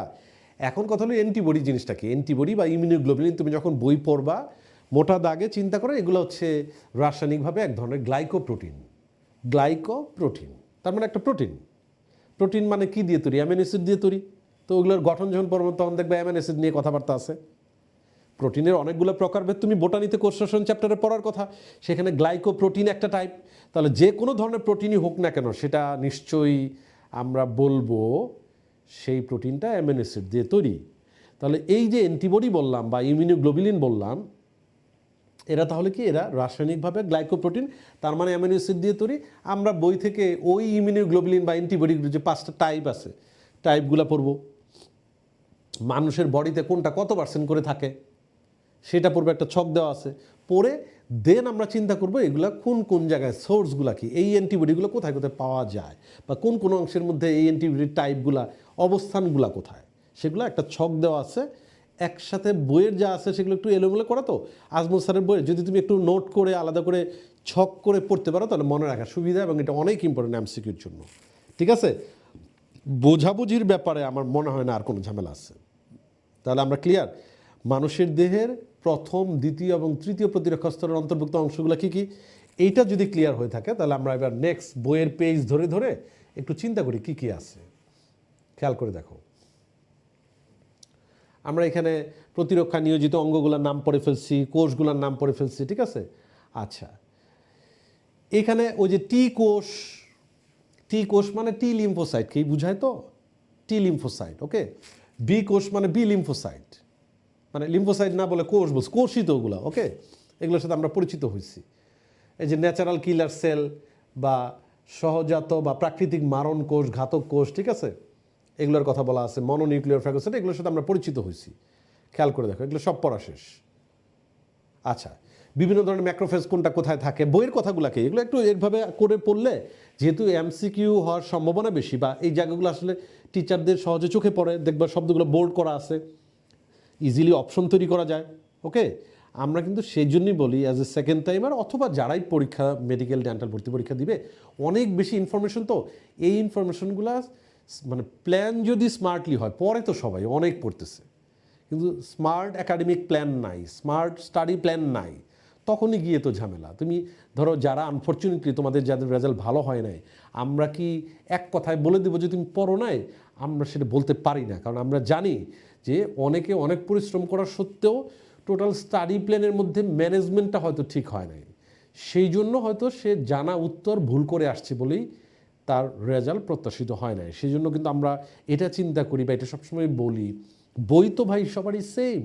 আজমল স্যারের বই সবাই পড়তেছে, হাজারি স্যার পড়তেছে, ইসাক স্যার পড়তেছে, তাহলে এই যে ফিজিক্স, কেমিস্ট্রি, বায়োলজিতে যে এত নাম্বার, 70 নাম্বার থাকে, এই 70 নাম্বারে তাহলে সবাই ভালো মার্কস কেন পাচ্ছে না? বই তো সবার সেম। হ্যাঁ, এটা একটা ঠিক যে কেউ বেশি পড়ে কেউ কম পড়ে, এটা ঠিক আছে, কিন্তু বেশি পড়াদের মধ্যেও, অনেক পরিশ্রম করাদের মধ্যেও যে সবারই প্রত্যাশিত রেজাল্ট আসছে সেটা তো না। সেক্ষেত্রে কি হয়েছে? সেক্ষেত্রে ওই যে স্টাডি প্ল্যান, ওই যে স্টাডি প্ল্যান, আসলে কোন সময় কি করতে হবে, কোন চ্যাপ্টারে কি প্ল্যানে পড়লে, প্রায়োরিটি লিস্টগুলা কীভাবে হইলে তোমার জন্য পড়তে সুবিধা, রিভিশন দিতে সুবিধা, সেই বিষয়গুলোও কিন্তু প্রতিষ্ঠান হিসেবে আমাদের দায়িত্ব, টিচার হিসেবে কিন্তু আমাদের দায়িত্ব। খেয়াল করে দেখো, এটার অ্যান্সার কী হওয়া উচিত? মানুষের যকৃতে অবস্থানকারী ম্যাক্রোফেজের নাম কি? কারণ আমরা বলছিলাম ম্যাক্রোফেজ বিভিন্ন জায়গায় বিভিন্ন নামে থাকে। খেয়াল করে দেখো, কাপ্ফার কোষ, ওকে, ঠিক আছে। আচ্ছা, তারপর দেখো নিচের কোন রক্তকণিকা স্মৃতিকোষ হিসেবে কাজ করে? এইটা একটা প্রশ্ন, এটা আসছে, এইটার ব্যাপারে একটু কথা আছে, স্মৃতিকোষের ব্যাপারে একটু কথা আছে। মেমোরি সেল, স্মৃতিকোষ বা মেমোরি সেল, খেয়াল করে দেখো, খুবই ইন্টারেস্টিং ব্যাপার আর কি, মানুষের দেহের মধ্যে কত কিছু চলতেছে। হ্যাঁ, তুমি একটু বুঝে চিন্তা করো, স্মৃতিকোষ বা মেমোরি সেল চিন্তা করে দেখো। সেটা হচ্ছে স্মৃতিকোষ, মানে স্মৃতি শব্দটার সাথে তো আমরা পরিচিত, মানে ধরো কবি সাহিত্যিকরা তো খুবই পরিচিত। তোমাদের মধ্যে কবি সাহিত্যিক মুডে থাকলে স্মৃতি নিয়ে আমরা স্মৃতি কাতর হই, চিন্তা করি, অনেক আগের অনেক কিছু মনে করি আর কি, ঠিক আছে। তো যাই হোক, আমি অন্য লাইনে না যাই। আমাদের বডিতে ইন্টারেস্টিংলি ব্যাপারটা হচ্ছে, ধরো প্রথমবার যখন কোনো জীবাণু আমাদের বডিতে ঢুকলো, এই কথা কিন্তু বলছি, শোনো, প্রথমবার জীবাণু ঢুকলো মানে জীবাণু কোথায় ঢুকলো? তুমি খুঁজছো, হ্যাঁ কোথায় ঢুকতেছে না, রক্তস্রোতের মধ্যে ঢুকছে, শরীরের মধ্যে ঢুকছে, বডিতে ঢুকছে, মানে আমরা ওইটা বুঝবো আর কি, রক্তের মধ্যে ঢুকছে। তো যখন ঢুকলো তখন এই জীবাণুকে মেরে ফেলার জন্য তোমার তৃতীয় প্রতিরক্ষা স্তরে লিম্ফোসাইট একটা লেভেলে গিয়ে কাজ করে। লিম্ফোসাইট 3 প্রকার বলছিলাম না, B lymphocyte, T lymphocyte, natural killer cell. এর মধ্যে বি লিম্ফোসাইট আর টি লিম্ফোসাইট তৃতীয় প্রতিরক্ষা স্তরে কাজ করে, খেয়াল করো। ন্যাচারাল কিলার সেল কিন্তু দ্বিতীয় প্রতিরক্ষা স্তরে কাজ করে। আজমল স্যারের বই যখন পড়বা তখন দেখবা। তাহলে আমরা বলছি যে লিম্ফোসাইট দেখলে তৃতীয় প্রতিরক্ষা স্তর না, আস্তে ব্রেক নিতে হবে মাঝে মধ্যে। লিম্ফোসাইটের 3টা টাইপের মধ্যে বি আর টি লিম্ফোসাইট তৃতীয় প্রতিরক্ষা স্তরের অংশ, তাদের কার্যক্রমকে আমরা তৃতীয় প্রতিরক্ষা স্তরে যা কিছু আছে সব বলবো। কিন্তু ন্যাচারাল কিলার সেলকে আবার আমরা চিন্তা করবো হচ্ছে তারা দ্বিতীয় প্রতিরক্ষা স্তরের একটু নর্মাল ভদ্রসদ্র একটা ভূমিকা আছে, খুব অ্যাগ্রেসিভ না। তৃতীয় স্তরে তো একদম পুরো মনে করো বোম্বিং শুরু হয়ে যায় আর কি, গ্রেনেড হামলা শুরু হয়ে যায়, ঠিক আছে। আচ্ছা, খেয়াল করে দেখো, স্মৃতিকোষ শব্দটা তুমি যখন বই পড়বা তোমার জন্য কনসেপ্ট ক্লিয়ার থাকে। স্মৃতিকোষ মানে হচ্ছে এমন কিছু বি লিম্ফোসাইট বা টি লিম্ফোসাইট যারা প্রথমবার কোনো জীবাণুকে যখন আক্রমণ করে, ঠিক আছে, মনে করো হামের ভাইরাস ঢুকছে বডিতে। আচ্ছা, আমরা যেরকম একটা কথা বলি না যে চিন্তা একটা অন্যভাবে করো, যে হাম একবার হইলে আর হয় না, ঘটনা কি? হাম একবার হইলে আর হবে না কেন? কি সমস্যা বা কী সুবিধা? কারণ হামের যে ভাইরাস, এই ভাইরাস প্রথমবার যখন বডিতে ঢুকবে তখন এই ভাইরাসকে মেরে ফেলার জন্য যে সকল লিম্ফোসাইটগুলো কাজ করে, বি লিম্ফোসাইট, টি লিম্ফোসাইট, বুঝো কথাটা, তারা জীবাণুকে মেরে ফেলে এই হামের ভাইরাসের যে অ্যাক্টিভিটিসটা, তারা কিভাবে ঢুকলো, কোন পথে আসলো, কিভাবে তারা জীবাণু তৈরি করার মানে রোগ তৈরি করার চেষ্টা করে, কিভাবে আমাদের দেহের ক্ষতি করার চেষ্টা করে, এই সমস্ত কিছু লিম্ফোসাইট এটা মনে রাখতে পারে। খুবই ইন্টারেস্টিং ব্যাপার, মানুষের বডির মধ্যে ঘটতেছে সবসময়, মনে রাখতে পারে। তাহলে যখন মনে রাখলো, পরবর্তীতে যখন হামের ভাইরাস যখন বডিতে ঢুকলে ওই যে আগে থেকে মনে রাখছে কিছু লিম্ফোসাইট, যে আরে তুই তো আগেবার ছিলি, আগের বার তো বহুত গ্যাঞ্জাম করছিস, এইবার তোর সোজা দাঁড়াই দিয়ে দেবে না, আগেই মাইর শুরু হয়ে যাবে, আগেই আক্রমণ শুরু হবে, আগেই যত রাসায়নিক দিয়ে ওগুলোকে ধ্বংস করা যায় শুরু হয়ে যাবে, আগেই যত অ্যান্টিবডি তৈরি করে ধ্বংস করা যায় শুরু হয়ে যাবে। এই যে কিছু লিম্ফোসাইট যারা স্পেসিফিক কিছু জীবাণুর কার্যক্রমকে দীর্ঘ সময় ধরে মনে রাখতে পারে, দেহের মধ্যে থেকে যায়, তাদেরকে স্মৃতিকোষ বা মেমোরি সেল বলে। একেবারে ঠিক যেরকম নাম ওরকম কাজ। ওকে, এগুলো বি লিম্ফোসাইটও হইতে পারে, টি লিম্ফোসাইটও হইতে পারে, বুঝো। কিন্তু ন্যাচারাল কিলার সেল কিন্তু এগুলোর মধ্যে নাই আর কি। হ্যাঁ, তাহলে তুমি খেয়াল করো, নিচের কোন রক্তকণিকাটি স্মৃতিকোষ? ভেসোফিল তো হবেই না, নিউট্রোফিলও হবে না, মনোসাইটও হবে না, লিম্ফোসাইট হবে। লিম্ফোসাইটের সবগুলা কি না, বি লিম্ফোসাইট এবং টি লিম্ফোসাইট। ওকে, আচ্ছা, কোন রক্তকণিকা অ্যান্টিবডি তৈরি করে? বুঝতেছো তুমি এমসিকিউ স্টাইলগুলো কেমন হয়? অলরেডি তোমরা এটা প্র্যাকটিস করে তোমরা অভ্যস্ত। কোন রক্তকণিকা অ্যান্টিবডি তৈরি? কিছুক্ষণ আগে বলছি, খেয়াল করে দেখো। আমরা এখানে লিম্ফোসাইটকে বলছি, তবে মোস্ট স্পেসিফিক যদি আমরা বলি সেটা হচ্ছে বি লিম্ফোসাইট। খেয়াল করো, T lymphocyte, B lymphocyte. B lymphocyte হচ্ছে অ্যান্টিবডি তৈরি করার মাধ্যমে জীবাণুকে মেরে ফেলার কাজ করে, বি লিম্ফোসাইট, একদম স্পেসিফিক। আর টি লিম্ফোসাইটগুলা বিভিন্ন রকম রাসায়নিক উপাদান, জিনিসটা তুমি খেয়াল করবা। টি লিম্ফোসাইটগুলা একেবারে মুখোমুখি অবস্থান নেয়, আর বি লিম্ফোসাইটগুলা একটু ডিস্টেন্স থেকে কাজ করতে চায় আর কি, দূর থেকে কাজ করছে। অ্যান্টিবডি তৈরি করে ছেড়ে দিল, অ্যান্টিবডি গিয়ে ওখানে তার কাজ করতেছে, নিষ্ক্রিয় করতেছে, জীবাণুকে মেরে ফেলতেছে। তাহলে বি লিম্ফোসাইটগুলো মূলত অ্যান্টিবডি তৈরি করার মাধ্যমে কাজ করে। এই জন্য এটাকে আমরা রক্ত মাধ্যম হিসেবে আমরা বলি, রক্তরসের মাধ্যমে বাহিত এভাবে বলি। আর কোষ মাধ্যম প্রতিরক্ষা যদি বলা হয়, একদম ফেস টু ফেস মুখোমুখি হয়ে জীবাণুকে নিষ্ক্রিয় করে, সেটা হচ্ছে টি লিম্ফোসাইট। অতএব এটা অ্যান্সার বি লিম্ফোসাইট হবে। আচ্ছা, এরপরে বি কোষ টি কোষের মধ্যে পার্থক্য। আমরা সবসময় চিন্তা করি যে ধরো যখনই সত্য মিথ্যা টাইপ কোনো প্রশ্ন আসে, শুধু এখানকার জন্য না, তুমি বোটানির কথা বলো, কেমিস্ট্রি বা ফিজিক্সের কথা বলো, তখন কিন্তু এই পার্থক্যের ছকগুলো থেকে সত্য মিথ্যা টাইপ প্রশ্ন আসার সম্ভাবনা বেশি। এবং আমাদের পরামর্শ সত্য মিথ্যা টাইপ প্রশ্ন পড়ার সময়, ছকগুলো পড়ার সময় অবশ্যই যে কোনো একটাকে আগে তুমি প্রায়োরিটি দিয়ে মনে রাখবা। কারণ তুমি জানো টি কোর্স যদি মনে থাকে, বি কোর্সে মানে ঠিক উল্টা কথাবার্তাগুলো থাকবে, এটা বৃদ্ধি পায়, এটা হ্রাস পায়, এটা নাই এটা আছে, এরকম কথাবার্তাগুলো বেশি থাকে। তারপর আমরা খেয়াল করবো যেমন টি কোষ মানে টি লিম্ফোসাইট কোষ নির্ভর প্রতিরক্ষা তৈরি করে। বি লিম্ফোসাইট তো নিশ্চয়ই তাহলে কোষ নির্ভর হবে না, অন্য কিছু হবে। ওই দেখো রস নির্ভর ইমিউনিটি চেষ্টা করে, ওই যে কারণ কি বি লিম্ফোসাইট অ্যান্টিবডি তৈরি করে, ওই অ্যান্টিবডিগুলো দেহের বিভিন্ন রসের মাধ্যমে বিভিন্ন জায়গায় পরিবাহিত হয়ে জীবাণুকে মেরে ফেলার কাজ করতেছে, এই জন্য রস নির্ভর। ওকে, তারপর দেখো থাইমাস গ্রন্থিতে পরিণতি লাভ করে, আর এখানে হচ্ছে লিম্ফয়েড অঙ্গে পরিণতি লাভ করে। জিনিসটা এরকমভাবে একটু চিন্তা করো যে নাম বি লিম্ফোসাইট আর টি লিম্ফোসাইট কেন হয়েছে। আমাদের দেহের মধ্যে যে সকল লিম্ফোসাইট পরিণত হয় থাইমাস গ্রন্থিতে, থাইমাসের টি, তাদেরকে টি লিম্ফোসাইট বলে। আর যে সকল লিম্ফোসাইট পরিণত হয় অস্থিমজ্জার মধ্যে, বোন মেরোর মধ্যে, বোন মেরোর প্রথম অক্ষর হলো বি, তাদেরকে বি লিম্ফোসাইট বলে। এটা অলরেডি তোমাদের জানার কথা। কেন বি লিম্ফোসাইট টি লিম্ফোসাইট, কেন আই লিম্ফোসাইট হলো না, কেন ইউ লিম্ফোসাইট হলো না, কেন বি আর টি হলো, সেই জন্য কিন্তু বোন মেরোর বি, থাইমাসের টি কোথায় পরিণত হইতেছে সেটা কিন্তু। ওকে, আচ্ছা, টি কোষ বি কোষের পার্থক্যের মধ্যে এরকম শব্দগুলো তুমি খেয়াল করবে যেগুলো অলরেডি মার্ক করা আছে তোমাদের। হ্যাঁ, মার্ক করা আছে, সেই হিসেবে বই দাগানোর মধ্যে ওইটা তো একটা জরুরি, কোন শব্দটার প্রতি অ্যাটেনশন দেওয়া উচিত। রিভিশনের সময় আমার সময় কম, কোনগুলো এক নজরে দেখে যাব, তাই না? এই জন্য আমরা এই টোটাল প্যাকেজটাকে, মানে ধরো আসলেই কি ক্লাসের বা টেকনিক্যাল কথাবার্তার বা বোঝানোর ভূমিকা কতটুকু আছে, তুমি তো নানান রকম ক্লাস দেখে অভ্যস্ত, ক্লাস বুঝে অভ্যস্ত, তোমাকে খেয়াল করতে হবে। ক্লাস অবশ্যই গুরুত্বপূর্ণ একটা জিনিস। যে টিচাররা ভালো ক্লাস নেয় তাদের ক্লাসে তোমার অবশ্যই মনোযোগ দিয়ে সেই কথাবার্তাগুলো শুনে বোঝার চেষ্টা করা উচিত, ঠিক আছে? ক্লাসকে একদম অবহেলা করে পার পাওয়াটা কিন্তু সুযোগ নাই। আচ্ছা, এরপরে আমরা যখন যাব মানুষের প্রতিরক্ষা ব্যবস্থা, এখানে স্পেসিফিক নন স্পেসিফিক বিভিন্ন ধরনের সংজ্ঞাগুলো বলছে, এগুলো থেকে এমসিকিউ তেমনভাবে আসবে না, এই পেজগুলো নিয়ে আমরা অত কথা বলবো না। এরপরে দেখো প্রথম প্রতিরক্ষা স্তরের অংশ, সেখানে ত্বক নিয়ে কথা বলছে, লোম, সিলিয়া, অশ্রু, লালা কাজ করে। আমরা অলরেডি এগুলো পড়ছি না। আমাদের মূল উদ্দেশ্য হলো প্রথম প্রতিরক্ষা স্তরের অন্তর্ভুক্ত অংশগুলো কী কী আছে এবং সেখানে প্রতিরক্ষার জন্য কোন উপাদানগুলো কাজ করে। আমি বললাম যে কানের মধ্যে সেরুমিনাস গ্রন্থি আছে, তবে সেরুমিনাস গ্রন্থির কোন উপাদান জীবাণুর বিরুদ্ধে কাজ করে? সেরুমেন কাজ করে। আমরা বললাম চোখের অশ্রু কাজ করে, অশ্রুর কোন উপাদানটা কাজ করে?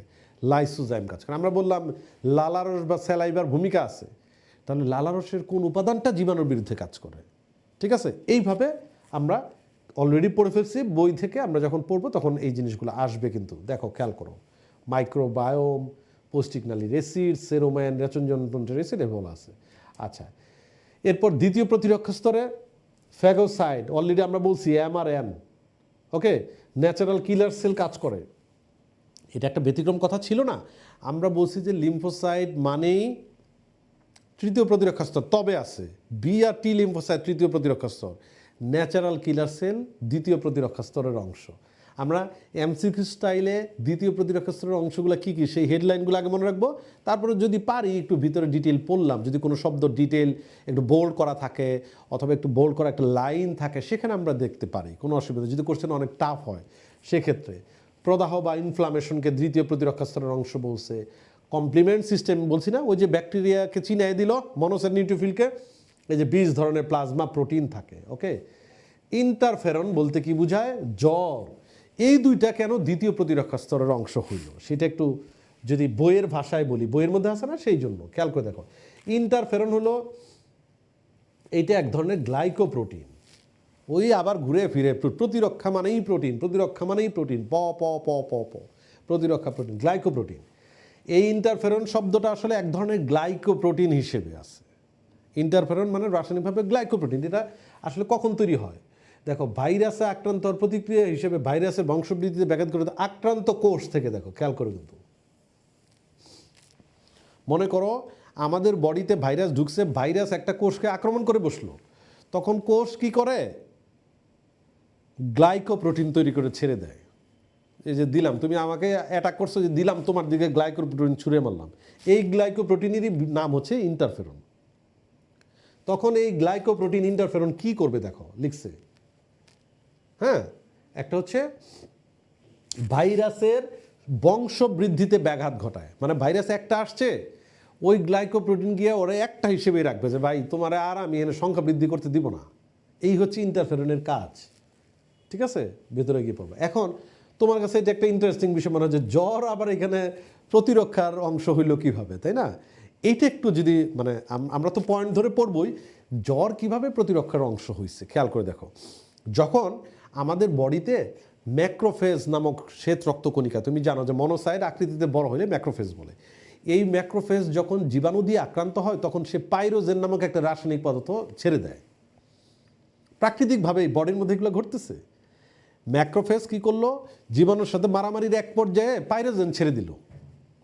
এখন ম্যাক্রোফেজের উদ্দেশ্য হলো এই পাইরোজেনটা দিয়ে সে আশেপাশের অংশে সারা বডিতেই বার্তা দিতে চায় যে ভাই আমি কিন্তু ফাইট করতেছি, তোমাদের উপরে জীবাণু আক্রমণ হইতে পারে, অথবা তোমরা যে যে ফ্রি আসো, আক্রান্ত হয় না, আমার এদিকে আসো, এসে আমাকে হেল্প করো। ঠিক আছে, মানে আমরা মনে করো সাইরেন বাজিয়ে দিলাম, যে এক বাড়িতে ডাকাত পড়ছে, সাইরেন বাজিয়ে দিলাম, আশেপাশে গ্রামবাসী সব চলে আসবে, অথবা সতর্ক হয়ে যাবে যে ওই বাড়িতে ডাকাত পড়ছে, আমরা সবাই মিলে লাঠিসোঁটা নিয়ে যাই, অথবা নিজেরা সতর্ক হই। তাই তো ব্যাপারটা। ম্যাক্রোফেজ নামক শ্বেত রক্তকণিকাগুলা যখন পাইরোজেন ক্ষরণ করে, এই পাইরোজেন রক্তস্রোতে বাহিত হয়ে ঘুরতে ঘুরতে ব্রেইন যখন ক্রস করার সময় ব্রেইনের মধ্যে একটা অংশ আছে না, হাইপোথ্যালামাস, এই হাইপোথ্যালামাস যখন ক্রস করে যাওয়া শুরু করে, তখন হাইপোথ্যালামাস চিন্তা করে কি ব্যাপার, কি পাইরোজেন তো ক্ষরণ হওয়ার কথা না, পাইরোজেন কোত্থেকে আসছে? তার মানে কনফার্ম বডির কোনো না কোনো জায়গায় জীবাণুর বিরুদ্ধে ম্যাক্রোফেজ ফাইট করতেছে। হাইপোথ্যালামাস চিন্তা করে আচ্ছা ঠিক আছে, তাহলে আমি কি করতে পারি? আমি টেম্পারেচারটা একটু বাড়াই দিই, বডির টেম্পারেচারটা একটু বাড়াই দিই। বাড়াই দিলে কি হবে?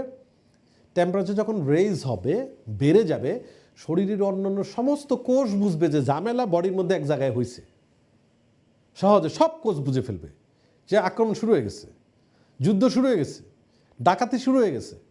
তাহলে তুমি খেয়াল করো, এই যে তাপমাত্রা বৃদ্ধি করে, আমরা জানি না হাইপোথ্যালামাসের কাজ হচ্ছে শরীরের তাপমাত্রাকে নিয়ন্ত্রণ করা, দেহ তাপ নিয়ন্ত্রণ করে কাজের মধ্যে ছিল। তাহলে এই হাইপোথ্যালামাস তাপমাত্রা বৃদ্ধির মাধ্যমে, যেটাকে আমরা জ্বর বলতেছি, সেটার মাধ্যমে কিন্তু প্রতিরক্ষায় ভূমিকা রাখতেছে। এই জন্য জ্বরকে আমরা দ্বিতীয় প্রতিরক্ষা স্তরের অংশ বলবো। কেন বলবো সেটাও খেয়াল করো। আমাদের কথা ছিল যেখানে মনোসাইট আর নিউট্রোফিলের কার্যক্রম আছে, সেটা দ্বিতীয় প্রতিরক্ষা স্তর। তাহলে এই জ্বরটা হয়েছে কেন? মনোসাইট বা ম্যাক্রোফেজ, মনোসাইট যা ম্যাক্রোফেজ তাই, শুধু আকৃতি পার্থক্য। সেই ম্যাক্রোফেজ পাইরোজেন তৈরি করছে বলেই ওইটা হাইপোথ্যালামাসে গিয়ে তাপমাত্রা বৃদ্ধি পাইছে। তাহলে ম্যাক্রোফেজ, পাইরোজেন, হাইপোথ্যালামাস, এই যে চেইনটা, সেটা তো আসলে দ্বিতীয় প্রতিরক্ষা স্তরের অংশই হবে। সেই জন্য জ্বরকে মানুষের দ্বিতীয় প্রতিরক্ষা স্তরের অংশ বলা হয়। ঠিক আছে, এইভাবে চিন্তা করলে আমাদের পক্ষে বুঝতে কিন্তু সুবিধা। এখানে টেকনিক দেওয়া আছে, আমরা তো এই ফাইলটা তোমাদেরকে দিয়েই দিচ্ছি। সেটা হচ্ছে যে প্রথম, দ্বিতীয়, তৃতীয় স্তরের অংশগুলো কী কী হবে তুমি বুঝেও চিন্তা করতে পারো, টেকনিক দিয়েও আমরা এইভাবে চিন্তা করতে পারি, যাতে করে এমসিকিউ অ্যান্সার করতে সুবিধা হয়। এরপরে আমরা তাহলে স্তর শেষ, কোন স্তরের পার্থক্য কী, বিশেষ করে প্রত্যেকটা স্তরের এখানে তোমার হচ্ছে যদি আমরা খেয়াল করি কোন স্তরের উপাদানগুলো কী, এটা সত্য মিথ্যা টাইপ প্রশ্ন আসতে পারে যে প্রথম প্রতিরক্ষা স্তরের ক্ষেত্রে কোনটি সঠিক, দ্বিতীয় প্রতিরক্ষা স্তরের ক্ষেত্রে কোনটি ভুল, এইটাই প্রশ্ন আসতে পারে। অথবা তোমার এখানে আসতে পারে প্রথম স্তরের অংশ কোনটি, তৃতীয় স্তরের অংশ কোনটি। আমরা এতক্ষণ ধরে যা পড়ছি তার মধ্যে কিন্তু এই জিনিসগুলো কমপ্লিট আমাদের। খেয়াল করো এই প্রশ্নের অ্যান্সারটা কী হইতে পারে? মানবদেহের সুনির্দিষ্ট প্রতিরক্ষায় তৃতীয় স্তরের কাজ করে কোনটি? দেখো বলো, তৃতীয় স্তরের কাজ করে কোনটি? এটা খুবই সহজ, কিন্তু অলরেডি আমরা এতবার এই কথাটা বলছি। লিম্ফোসাইট হবে তৃতীয় স্তরের।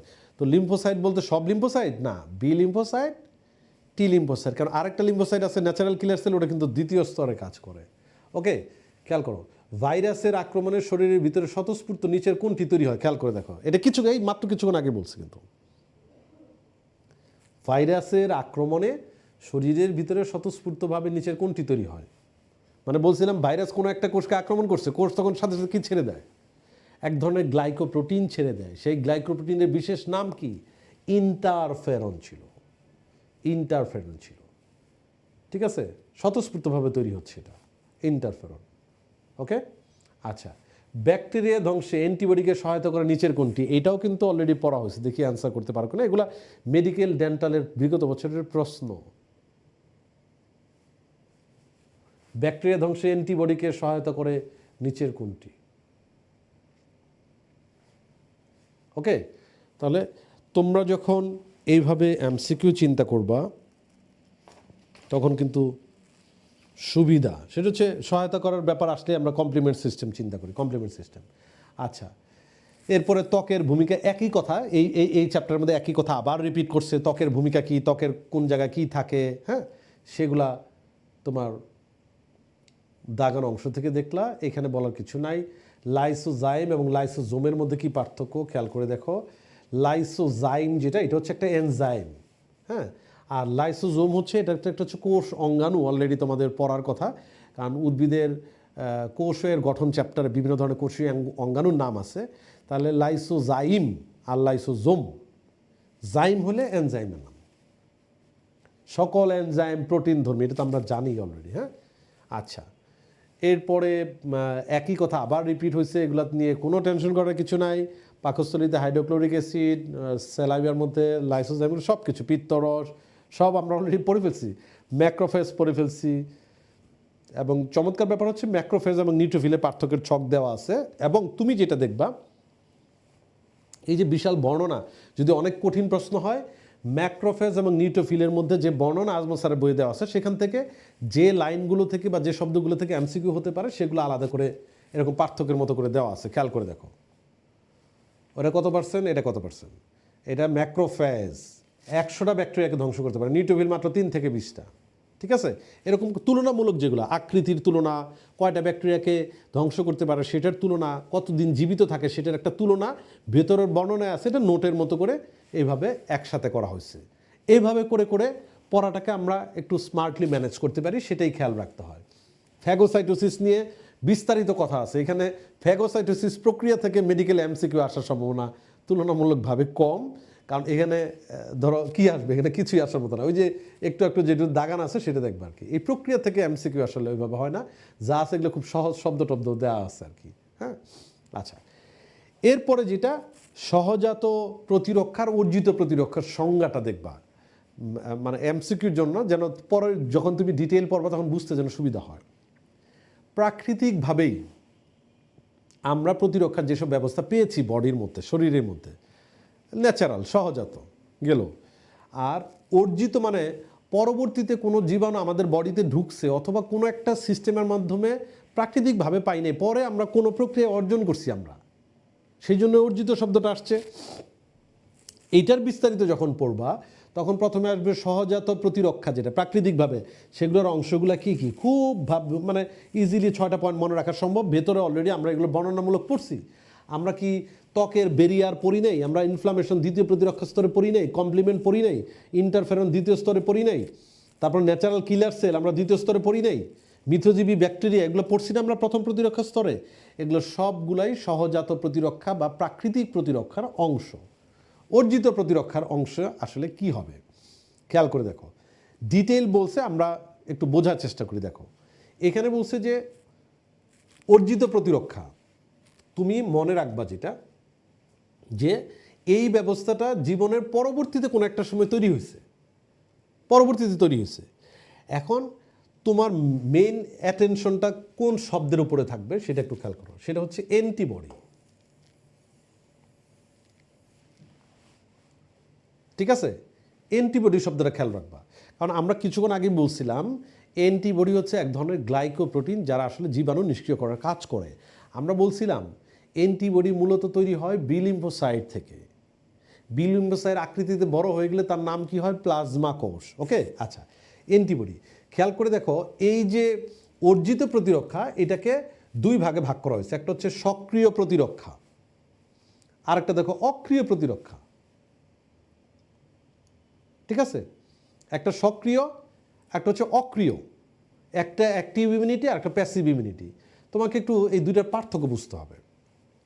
পার্থক্যটা কি খেয়াল করো, যদি প্রতিরক্ষা ব্যবস্থায় মানে মানুষের রোগ প্রতিরোধ ক্ষমতার কোনো একটা অবস্থায় যদি অ্যান্টিবডি কি রাসায়নিকভাবে গ্লাইকোপ্রোটিন যদি মানুষের দেহের ভেতরেই তৈরি হয়, আমার বডিতে অ্যান্টিবডি তৈরি হয়েছে কোনো না কোনোভাবে হয়েছে, তাহলে এইটা হচ্ছে অ্যাক্টিভ ইমিউনিটি বা সক্রিয় প্রতিরক্ষা।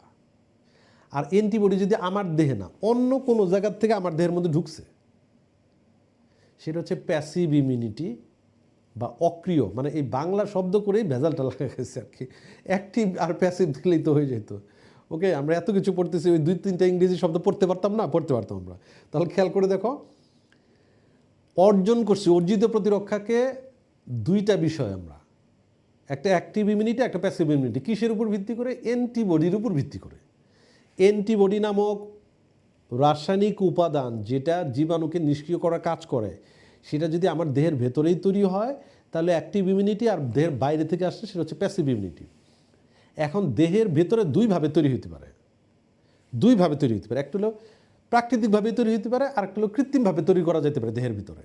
প্রাকৃতিকভাবে মানে ধরো তুমি কোনো একটা হাসপাতাল এরিয়াতে যাচ্ছ, অধিক জীবাণুযুক্ত জায়গায় যাচ্ছ, তখন অধিক জীবাণুযুক্ত জায়গায় তোমাকে ঠিক রাখার জন্য দেহের ভেতরে লিম্ফোসাইটগুলা প্রচুর পরিমাণে অ্যান্টিবডি তৈরি করে, তুমি সুস্থ থাকো, জীবাণু দিয়ে তুমি কাবু হয়ে যাচ্ছ না, তুমি রোগাক্রান্ত হয়ে যাচ্ছ না, কোনো রোগ তৈরি হচ্ছে না।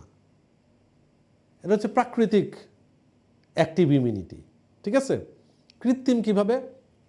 ওই যে আমরা ভ্যাকসিন দেই না, এই বর্ণনা কিন্তু এখানে আছে। দেখো, ওই যে ভ্যাকসিন, টিকা দেই না, টিকার ব্যাপারে তো এত কিছু আছে, টিকার প্রকারভেদ থেকে এমসিকিউ হয়, অনেক ইম্পর্টেন্ট।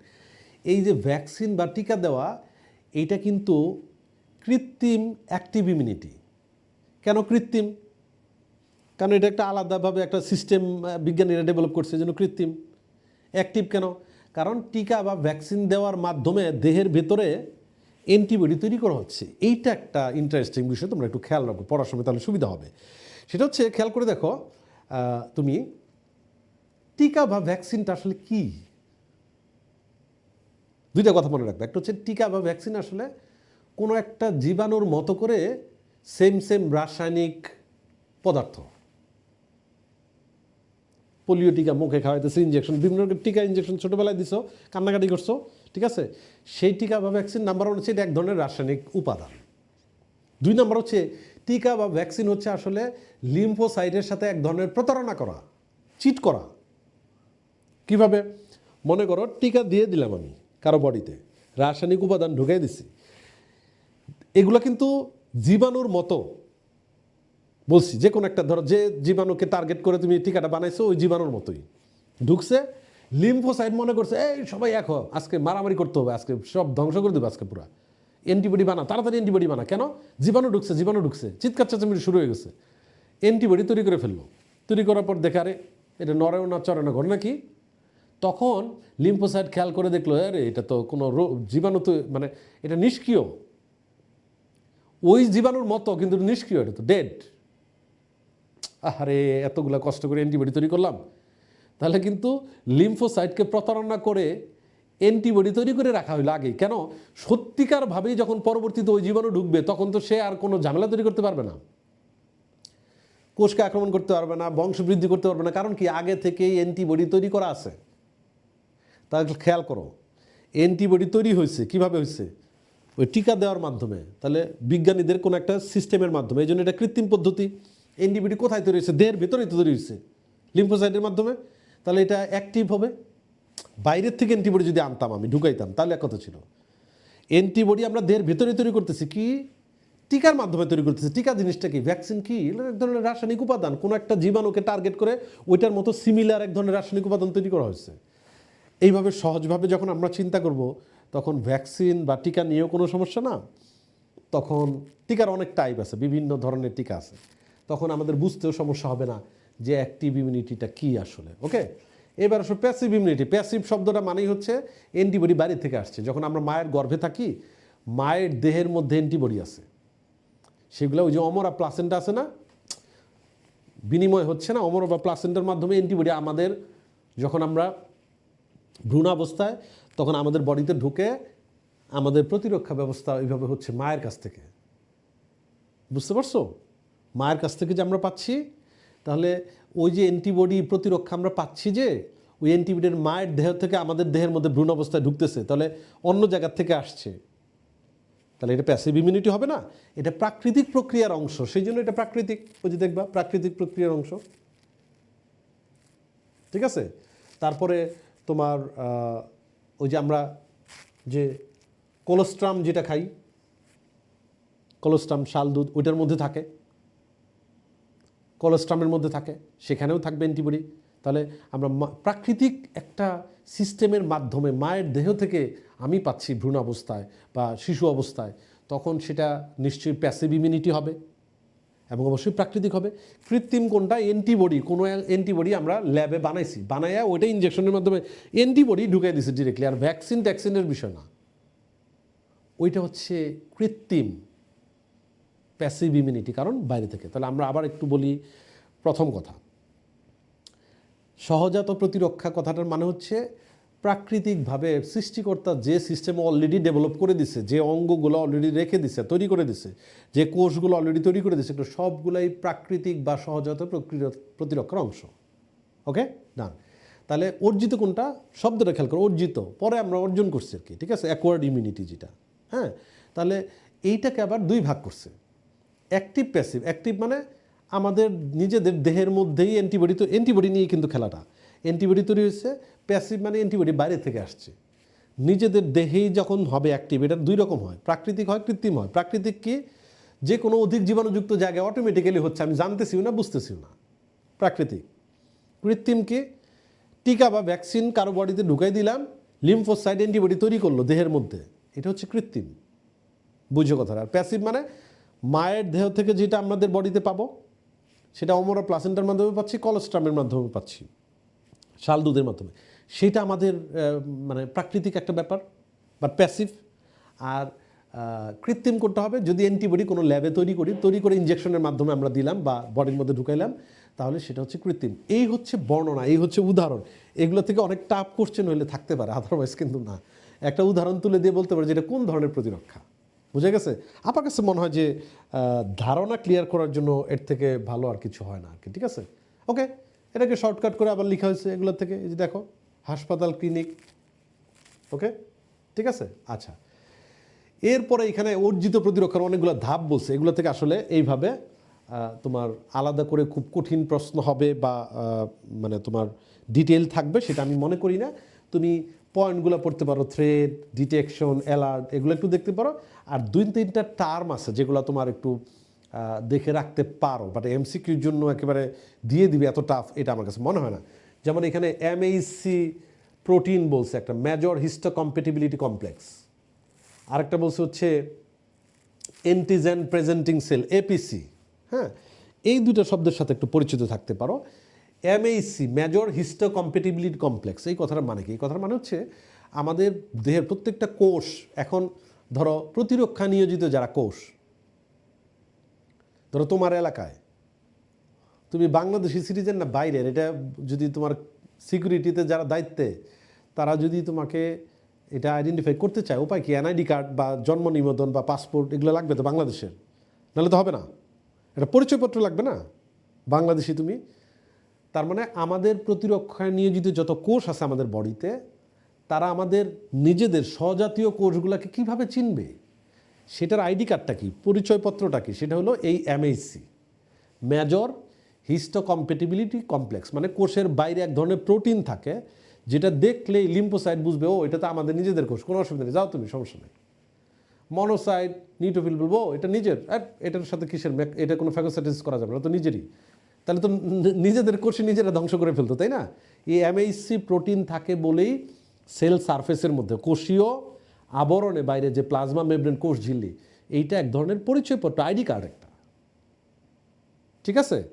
যদি না থাকে তাহলে কিন্তু খপ করে ধরবে, তোমার আইডি কার্ড নাই, এমএসসি নাই, শেষ। ও বলবে না না আমি তো এই বাংলাদেশের লোক, না তোমার আইডি কার্ড নেই, মারো ওকে, শেষ। অ্যান্টিবডি দিয়ে মারো, নাহলে বিভিন্ন রাসায়নিক উপাদান তৈরি করে মারো, নাহলে ফ্যাগোসাইটিস দিয়ে মারো, যেভাবে পারো মেরে ফেলো। বোঝা যাচ্ছে? এমএসসি। আর অ্যান্টিজেন প্রেজেন্টিং সেল, কিছু কিছু কোষ আছে, বুঝছো? যেমন ধরো ম্যাক্রোফেজ। ম্যাক্রোফেজ যখন কোনো ম্যাক্রোফেজ কী করে? ফ্যাগোসাইটোসিস করে।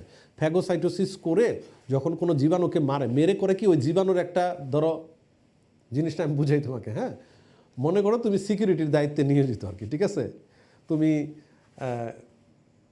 ব্যাপারটা এভাবে এভাবে জাস্ট একটু চিন্তা করার জন্য আর কি, যেন বুঝতে সুবিধা হয়। সিকিউরিটির দায়িত্বে নিয়োজিত। এখন তুমি কোনো একটা এলিয়েন আসছে বা কোনো একটা শত্রুপক্ষ আসছে বা ক্ষতিকারক কোনো কিছু আসছে, তাকে মারলা, মেরে করলা কি তুমি তার হাত বা পা একটা নিয়ে নিয়ে ঘুরতেছো এলাকা দিয়ে। ঘুরতেছো কেন? কী কারণে ঘুরতেছো? এলাকার সব লোকজন, অন্য যারা আছে সিকিউরিটি, তারা বুঝলো যে হ্যাঁ তুমি মারামারি করছো, মেরে কাউকে, কোনো শত্রুপক্ষকে মারছো এবং তার ওই কোনো একটা অংশ নিয়ে ঘুরতেছো, ঠিক আছে? কোনো একটা অংশ নিয়ে ঘুরতেছো, তাতে করে কেউ অন্য অন্য সিকিউরিটি যারা আছে তারা সতর্ক হবে, ও আচ্ছা তাহলে তো ডাকাত ঢুকছে মনে হয়, তাহলে মানে এলিয়েন ঢুকছে, তার মানে শত্রুপক্ষ ঢুকছে। বুঝা গেছে? তোমার ওই অংশটা দেখে তুমি নিয়ে নিয়ে ঘুরতেছো, ওইটা দেখে অন্য যারা সিকিউরিটির দায়িত্বে, প্রতিরক্ষার দায়িত্বে, তারা কিন্তু সতর্ক হয়ে যাবে। এরকমভাবে ম্যাক্রোফেজেই কাজ করে। ব্যাকটেরিয়া একটা মারলো না, ব্যাকটেরিয়ার খণ্ডিত অংশ নিয়ে নিজের সেল সার্ফেসের মধ্যে বাইরে নিয়ে ঘুরতে থাকে। তখন অন্য অন্য ম্যাক্রোফেজ বোঝে যে ও আচ্ছা, ও তো ব্যাকটেরিয়া একটা মারছে, আরও মনে হয় ব্যাকটেরিয়া আছে, আমাদের মনে হয় মারা লাগবে, আমরা সতর্ক হই, আমরা তৈরি হয়ে যাই। বোঝা যাচ্ছে? তাহলে এখন এইটার নাম, এই ম্যাক্রোফেজকে অ্যান্টিজেন প্রেজেন্টিং সেল কেন বলা হয়েছে? তুমি এই বই যখন পড়বা, এই চ্যাপ্টার যখন পড়বা, তখন অ্যান্টিবডি শব্দের সাথে সাথে অ্যান্টিজেন শব্দটাও তোমার সামনে চলে আসবে।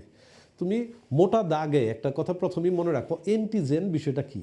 অ্যান্টিজেন মানে হচ্ছে আমাদের বডিতে যারা প্রতিরক্ষায় নিয়োজিত কোষ, মনোসাইট বলো, নিউট্রোফিল বলো, লিম্ফোসাইট বলো, এদের জন্য অপরিচিত যে কোনো কিছুকেই আমরা অ্যান্টিজেন বলবো।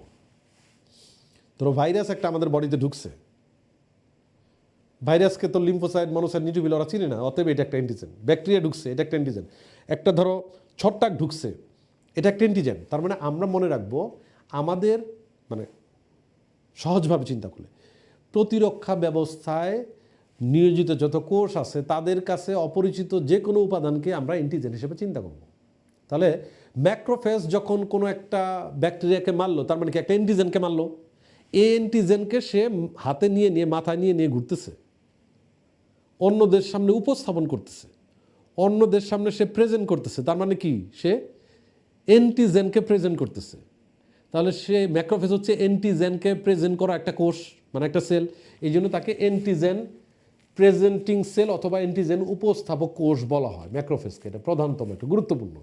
এরকমভাবে আরও অন্য অন্য কোষও এই ধরনের কাজে নিয়োজিত। এগুলো নিয়ে বিস্তারিত বলছে, এত ডিটেইলে প্রশ্ন আসবে সেটা আমি মনে করি না। দাগানো যা আছে সেটা খেয়াল রাখতে চলবে। সেম কথা আবার রিপিট হয়েছে এখানে। ওকে, আচ্ছা। এরপরে ওই যে সহজাত অর্জিত, আমরা যত কিছু বুঝলাম, দেখবা যে পার্থক্যের ছক, এগুলা থেকে সত্য মিথ্যা টাইপ প্রশ্ন আসবে। ওকে, আচ্ছা। তারপরে যাই, এই যে অ্যান্টিজেনের কথা বললাম আমরা, অ্যান্টিজেন সব, সরি, এটা হচ্ছে অ্যান্টিবডির কথা বলছি আমরা।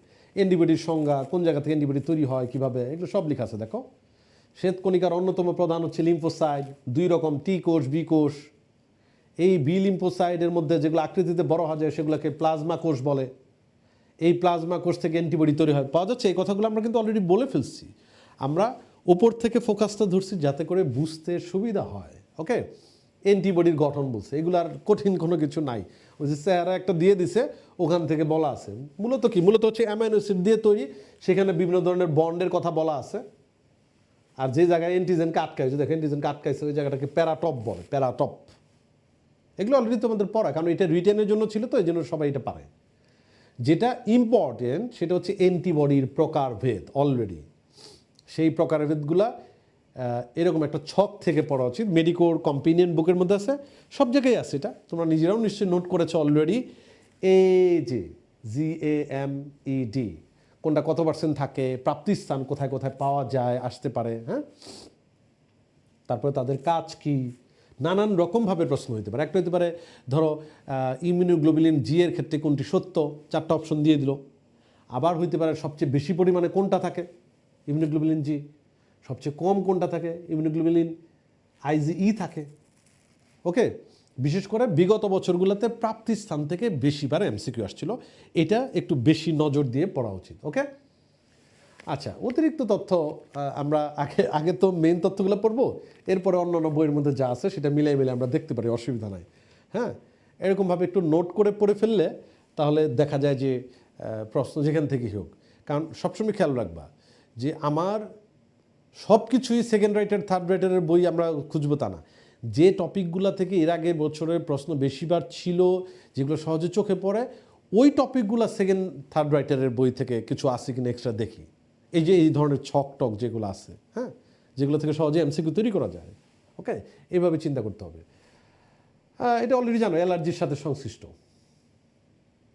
নিচের কোন অ্যান্টিবডি প্রধানত অ্যালার্জির সাথে সংশ্লিষ্ট? আইজিই।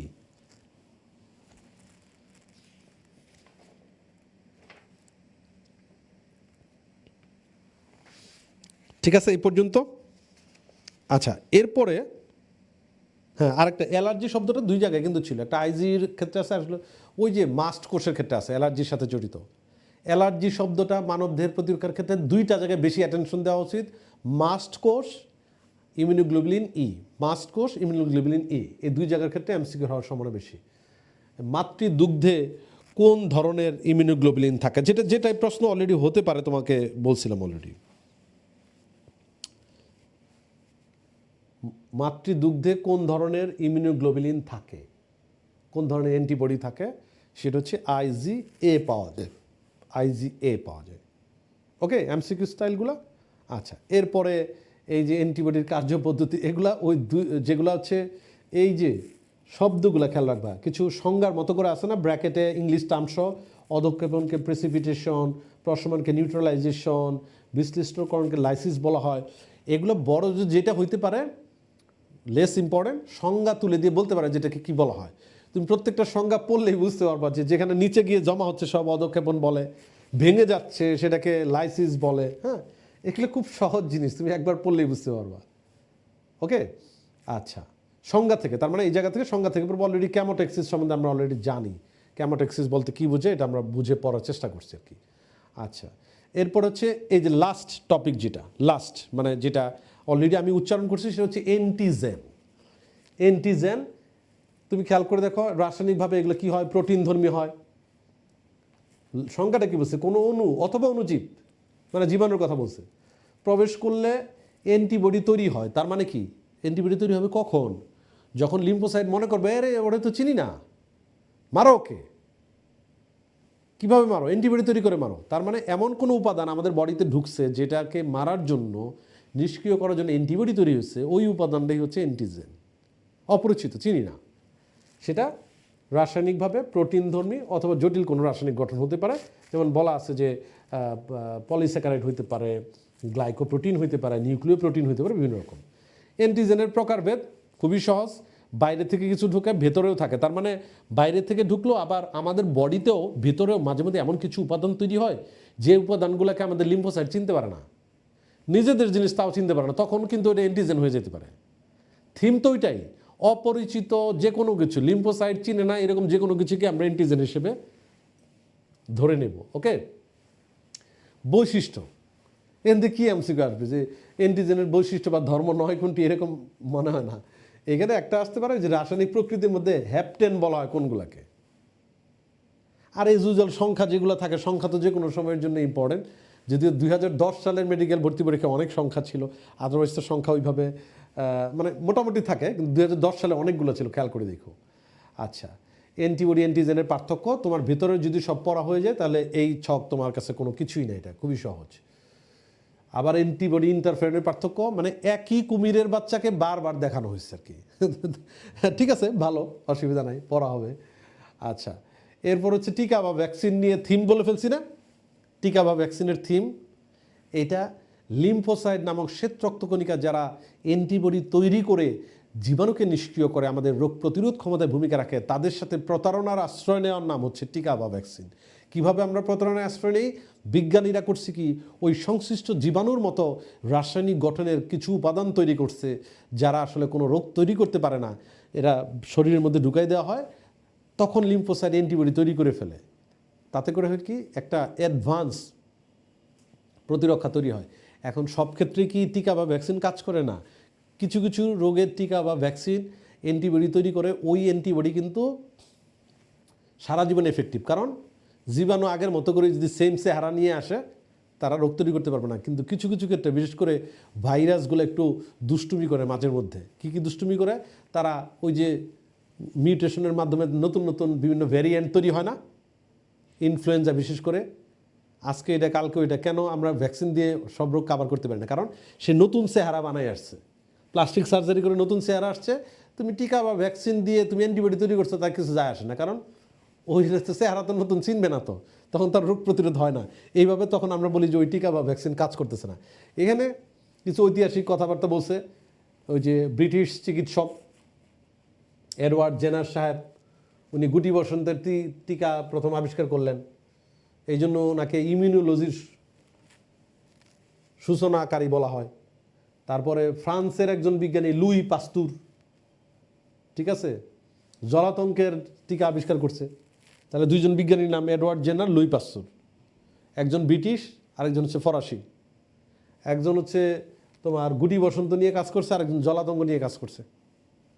আসতে পারে হিস্টোরিক্যাল ব্যাপার, ঠিক আছে, সালগুলা থেকেও আসতে পারে, সালগুলা থেকে, যেহেতু অনেক গুরুত্বপূর্ণ টিকার ক্ষেত্রে। আচ্ছা, মোস্ট ইম্পর্টেন্ট যেটা অনেকবারই প্রশ্ন হয়েছে, মেডিকেল ডেন্টাল হচ্ছে ভ্যাকসিন বা টিকার প্রকারভেদ মাস্ট।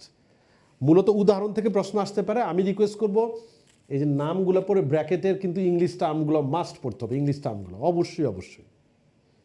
হ্যাঁ, দেখা গেলো তুমি ধরো মানে শক্তিরাস জীবন্ত ভ্যাকসিন পড়ছো, ওইটা দেয়নি অপশনে, ইংলিশ টার্মটা দিয়ে দিছে, দিয়ে বললো যে এটা নিচের উদাহরণ কোনটি। দুইভাবে হইতে পারে। একটা ধরো হামের ভ্যাকসিন কোন ধরনের, এটাও দিতে পারে, অথবা শক্তিরাস জীবন্ত ভ্যাকসিন নিচের কোনটি, দুই অ্যাঙ্গেল থেকে প্রশ্ন হতে পারে, দুইভাবে চিন্তা করতে হবে। আরেকটা যেটা হইতে পারে, সংজ্ঞা থেকেও কিন্তু প্রশ্ন আসতে পারে, যদিও সেটার সম্ভাবনা কম। এই হচ্ছে পড়া, এই হচ্ছে কথা। এগুলো নোট করে আমরা যদি আলাদা আলাদা করে দেখি তাহলে পড়তে সুবিধা হয়। সংজ্ঞাগুলো আর কি, সংজ্ঞাগুলোর মেইন শব্দগুলো দেখো, নিষ্ক্রিয় জীবাণু থেকে তৈরি হলে কি বলা হয়, মেইন অংশগুলো, যেগুলোকে বাদ দিয়ে টিচার প্রশ্ন করতে পারবে না, সেই শব্দগুলোকে এখানে আইডেন্টিফাই করা হয়েছে। তাহলে তোমার মানে প্রশ্ন যেভাবেই করুক, এটাকে বাদ দিয়ে যেহেতু করতে পারবে না, তোমার ভুল হওয়ার সম্ভাবনা কম। আর এটা হচ্ছে একটা টেকনিক, কষ্ট শনি, কনজুগেট সাব ইউনিট টক্সয়েড, শনির স দিয়ে শক্তিরাস, নি দিয়ে হচ্ছে নিষ্ক্রিয়। দেন হচ্ছে এখানে আমরা উদাহরণগুলো পড়বো। এই যে খেয়াল করে দেবো, আই দিয়ে হচ্ছে ইনফ্লুয়েঞ্জা টাইপ বি, এইচ দিয়ে হ্যাপাটাইটিস, হিউম্যান প্যাপিলোমা ভাইরাস, টিতে টিটেনাস, ডি দিয়ে ডিপথেরিয়া। মামিটা পানি খায়, যেখানে হচ্ছে মামিটা, মা মানে মামস, মি মানে মিজলস, টা মানে টাইফয়েড, পানি দিয়ে হচ্ছে পানি বসন্ত। ওকে, উদাহরণগুলা ঠিক আছে। এই উদাহরণ থেকে প্রশ্ন আসবে। আমার কাছে মনে হয় আমাদের কথাবার্তা শেষ। আপনার শিশুকে টিকা দিন, টিকা দিতে হবে, টিকা আমরা সবাই দেই। আমাদের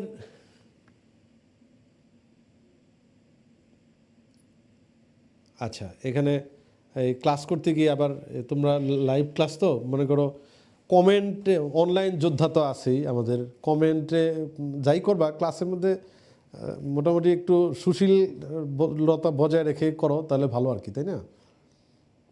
নাকি এই জীবন তো একটাই, যত সুযোগ আছে সব জায়গায় আমরা মানে কেউ বিশেষজ্ঞ আর কেউ বিশেষভাবে অজ্ঞ আর কি, বিভিন্ন ধরনের লোকই আছে, কিন্তু কেউ স্বীকার করতে চায় না যে আমি কম জানি বা আমি নাও বুঝতে পারি, শিকারটা নাই, ধৈর্যটা নাই।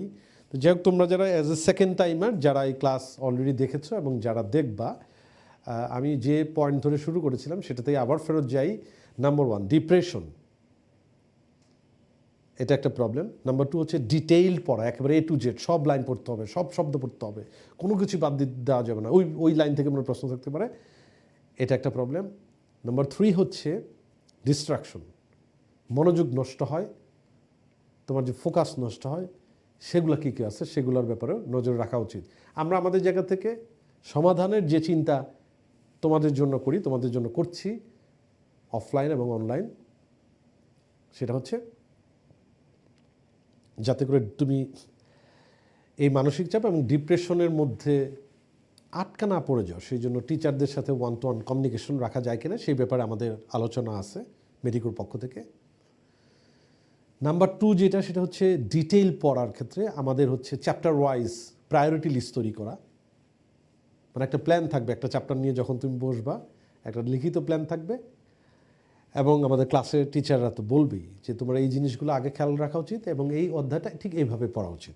এবং আমরা দৃঢ়ভাবে বিশ্বাস করি ক্লাসের মাধ্যমে পড়া বোঝা, মনে রাখা এবং মেডিকেলের এই এত অল্প সময়ে সিকিউ অ্যান্সার করা, একটাও যদি আমি 10 সেকেন্ড সেভ করতে পারি, 2টা এমসিকিউতে যদি আমি 20 সেকেন্ড সেভ করতে পারি, এটার অনেক বেশি ভূমিকা। তোমরা জানো যে 1-2 এমসিকিউর জন্যই কেউ চান্স পায়, কেউ পাচ্ছে না। সেই হিসেবে নাম্বার 3, ডিস্ট্রাকশন যাতে না হয় সেই জন্য আমাদের একটা অ্যাডভান্স স্টাডি প্ল্যান, যাতে করে তুমি মনোযোগের মধ্যে থাকো। সেখানে বিভিন্ন কার্যক্রমের চিন্তা ভাবনা আমরা করেছি, যাতে করে তুমিও উৎসাহিত থাকো, তুমিও যেন ফোকাস ঠিক রেখে পড়তে পারো, তোমারও যেন মনে হয় যে না, পড়াটাই আমার মূল দায়িত্ব। যদি আমরা এইভাবে চিন্তা করি তাহলে যে কোনো চ্যালেঞ্জকেই সাকসেসে রূপ দেওয়া সম্ভব। আমাদের চিন্তা ভাবনাই অনেক সময় ভুল থাকে, যার কারণে এক্সিকিউশন ঠিকমতো হয় না। তোমরা যারা সেকেন্ড টাইম পরীক্ষা দিবে তাদের এই বিষয়গুলো সবসময় মনে রাখার জন্য বিনীত অনুরোধ জানাচ্ছি। মেডিকোর পক্ষ থেকে আমি ডাক্তার জুবাইদুর রহমান জনি মানবদেহের প্রতিরক্ষা ক্লাস শেষ করে তোমাদের কাছ থেকে বিদায় নিচ্ছি। তোমরা পরবর্তী ক্লাসগুলোও করো, মেডিকোর অফিস ভিজিট করো এবং মেডিকোর ব্যাপারে খোঁজখবর নিয়ে দেন একসাথে মিলে চ্যালেঞ্জ ফেস করার পরিকল্পনায় আমরা এগিয়ে যাই। সবার জন্য আবারও শুভকামনা, ভালো থাকো এবং অবশ্যই সুস্থ থাকো প্রিয় মানুষদের সাথে। আল্লাহ হাফিজ।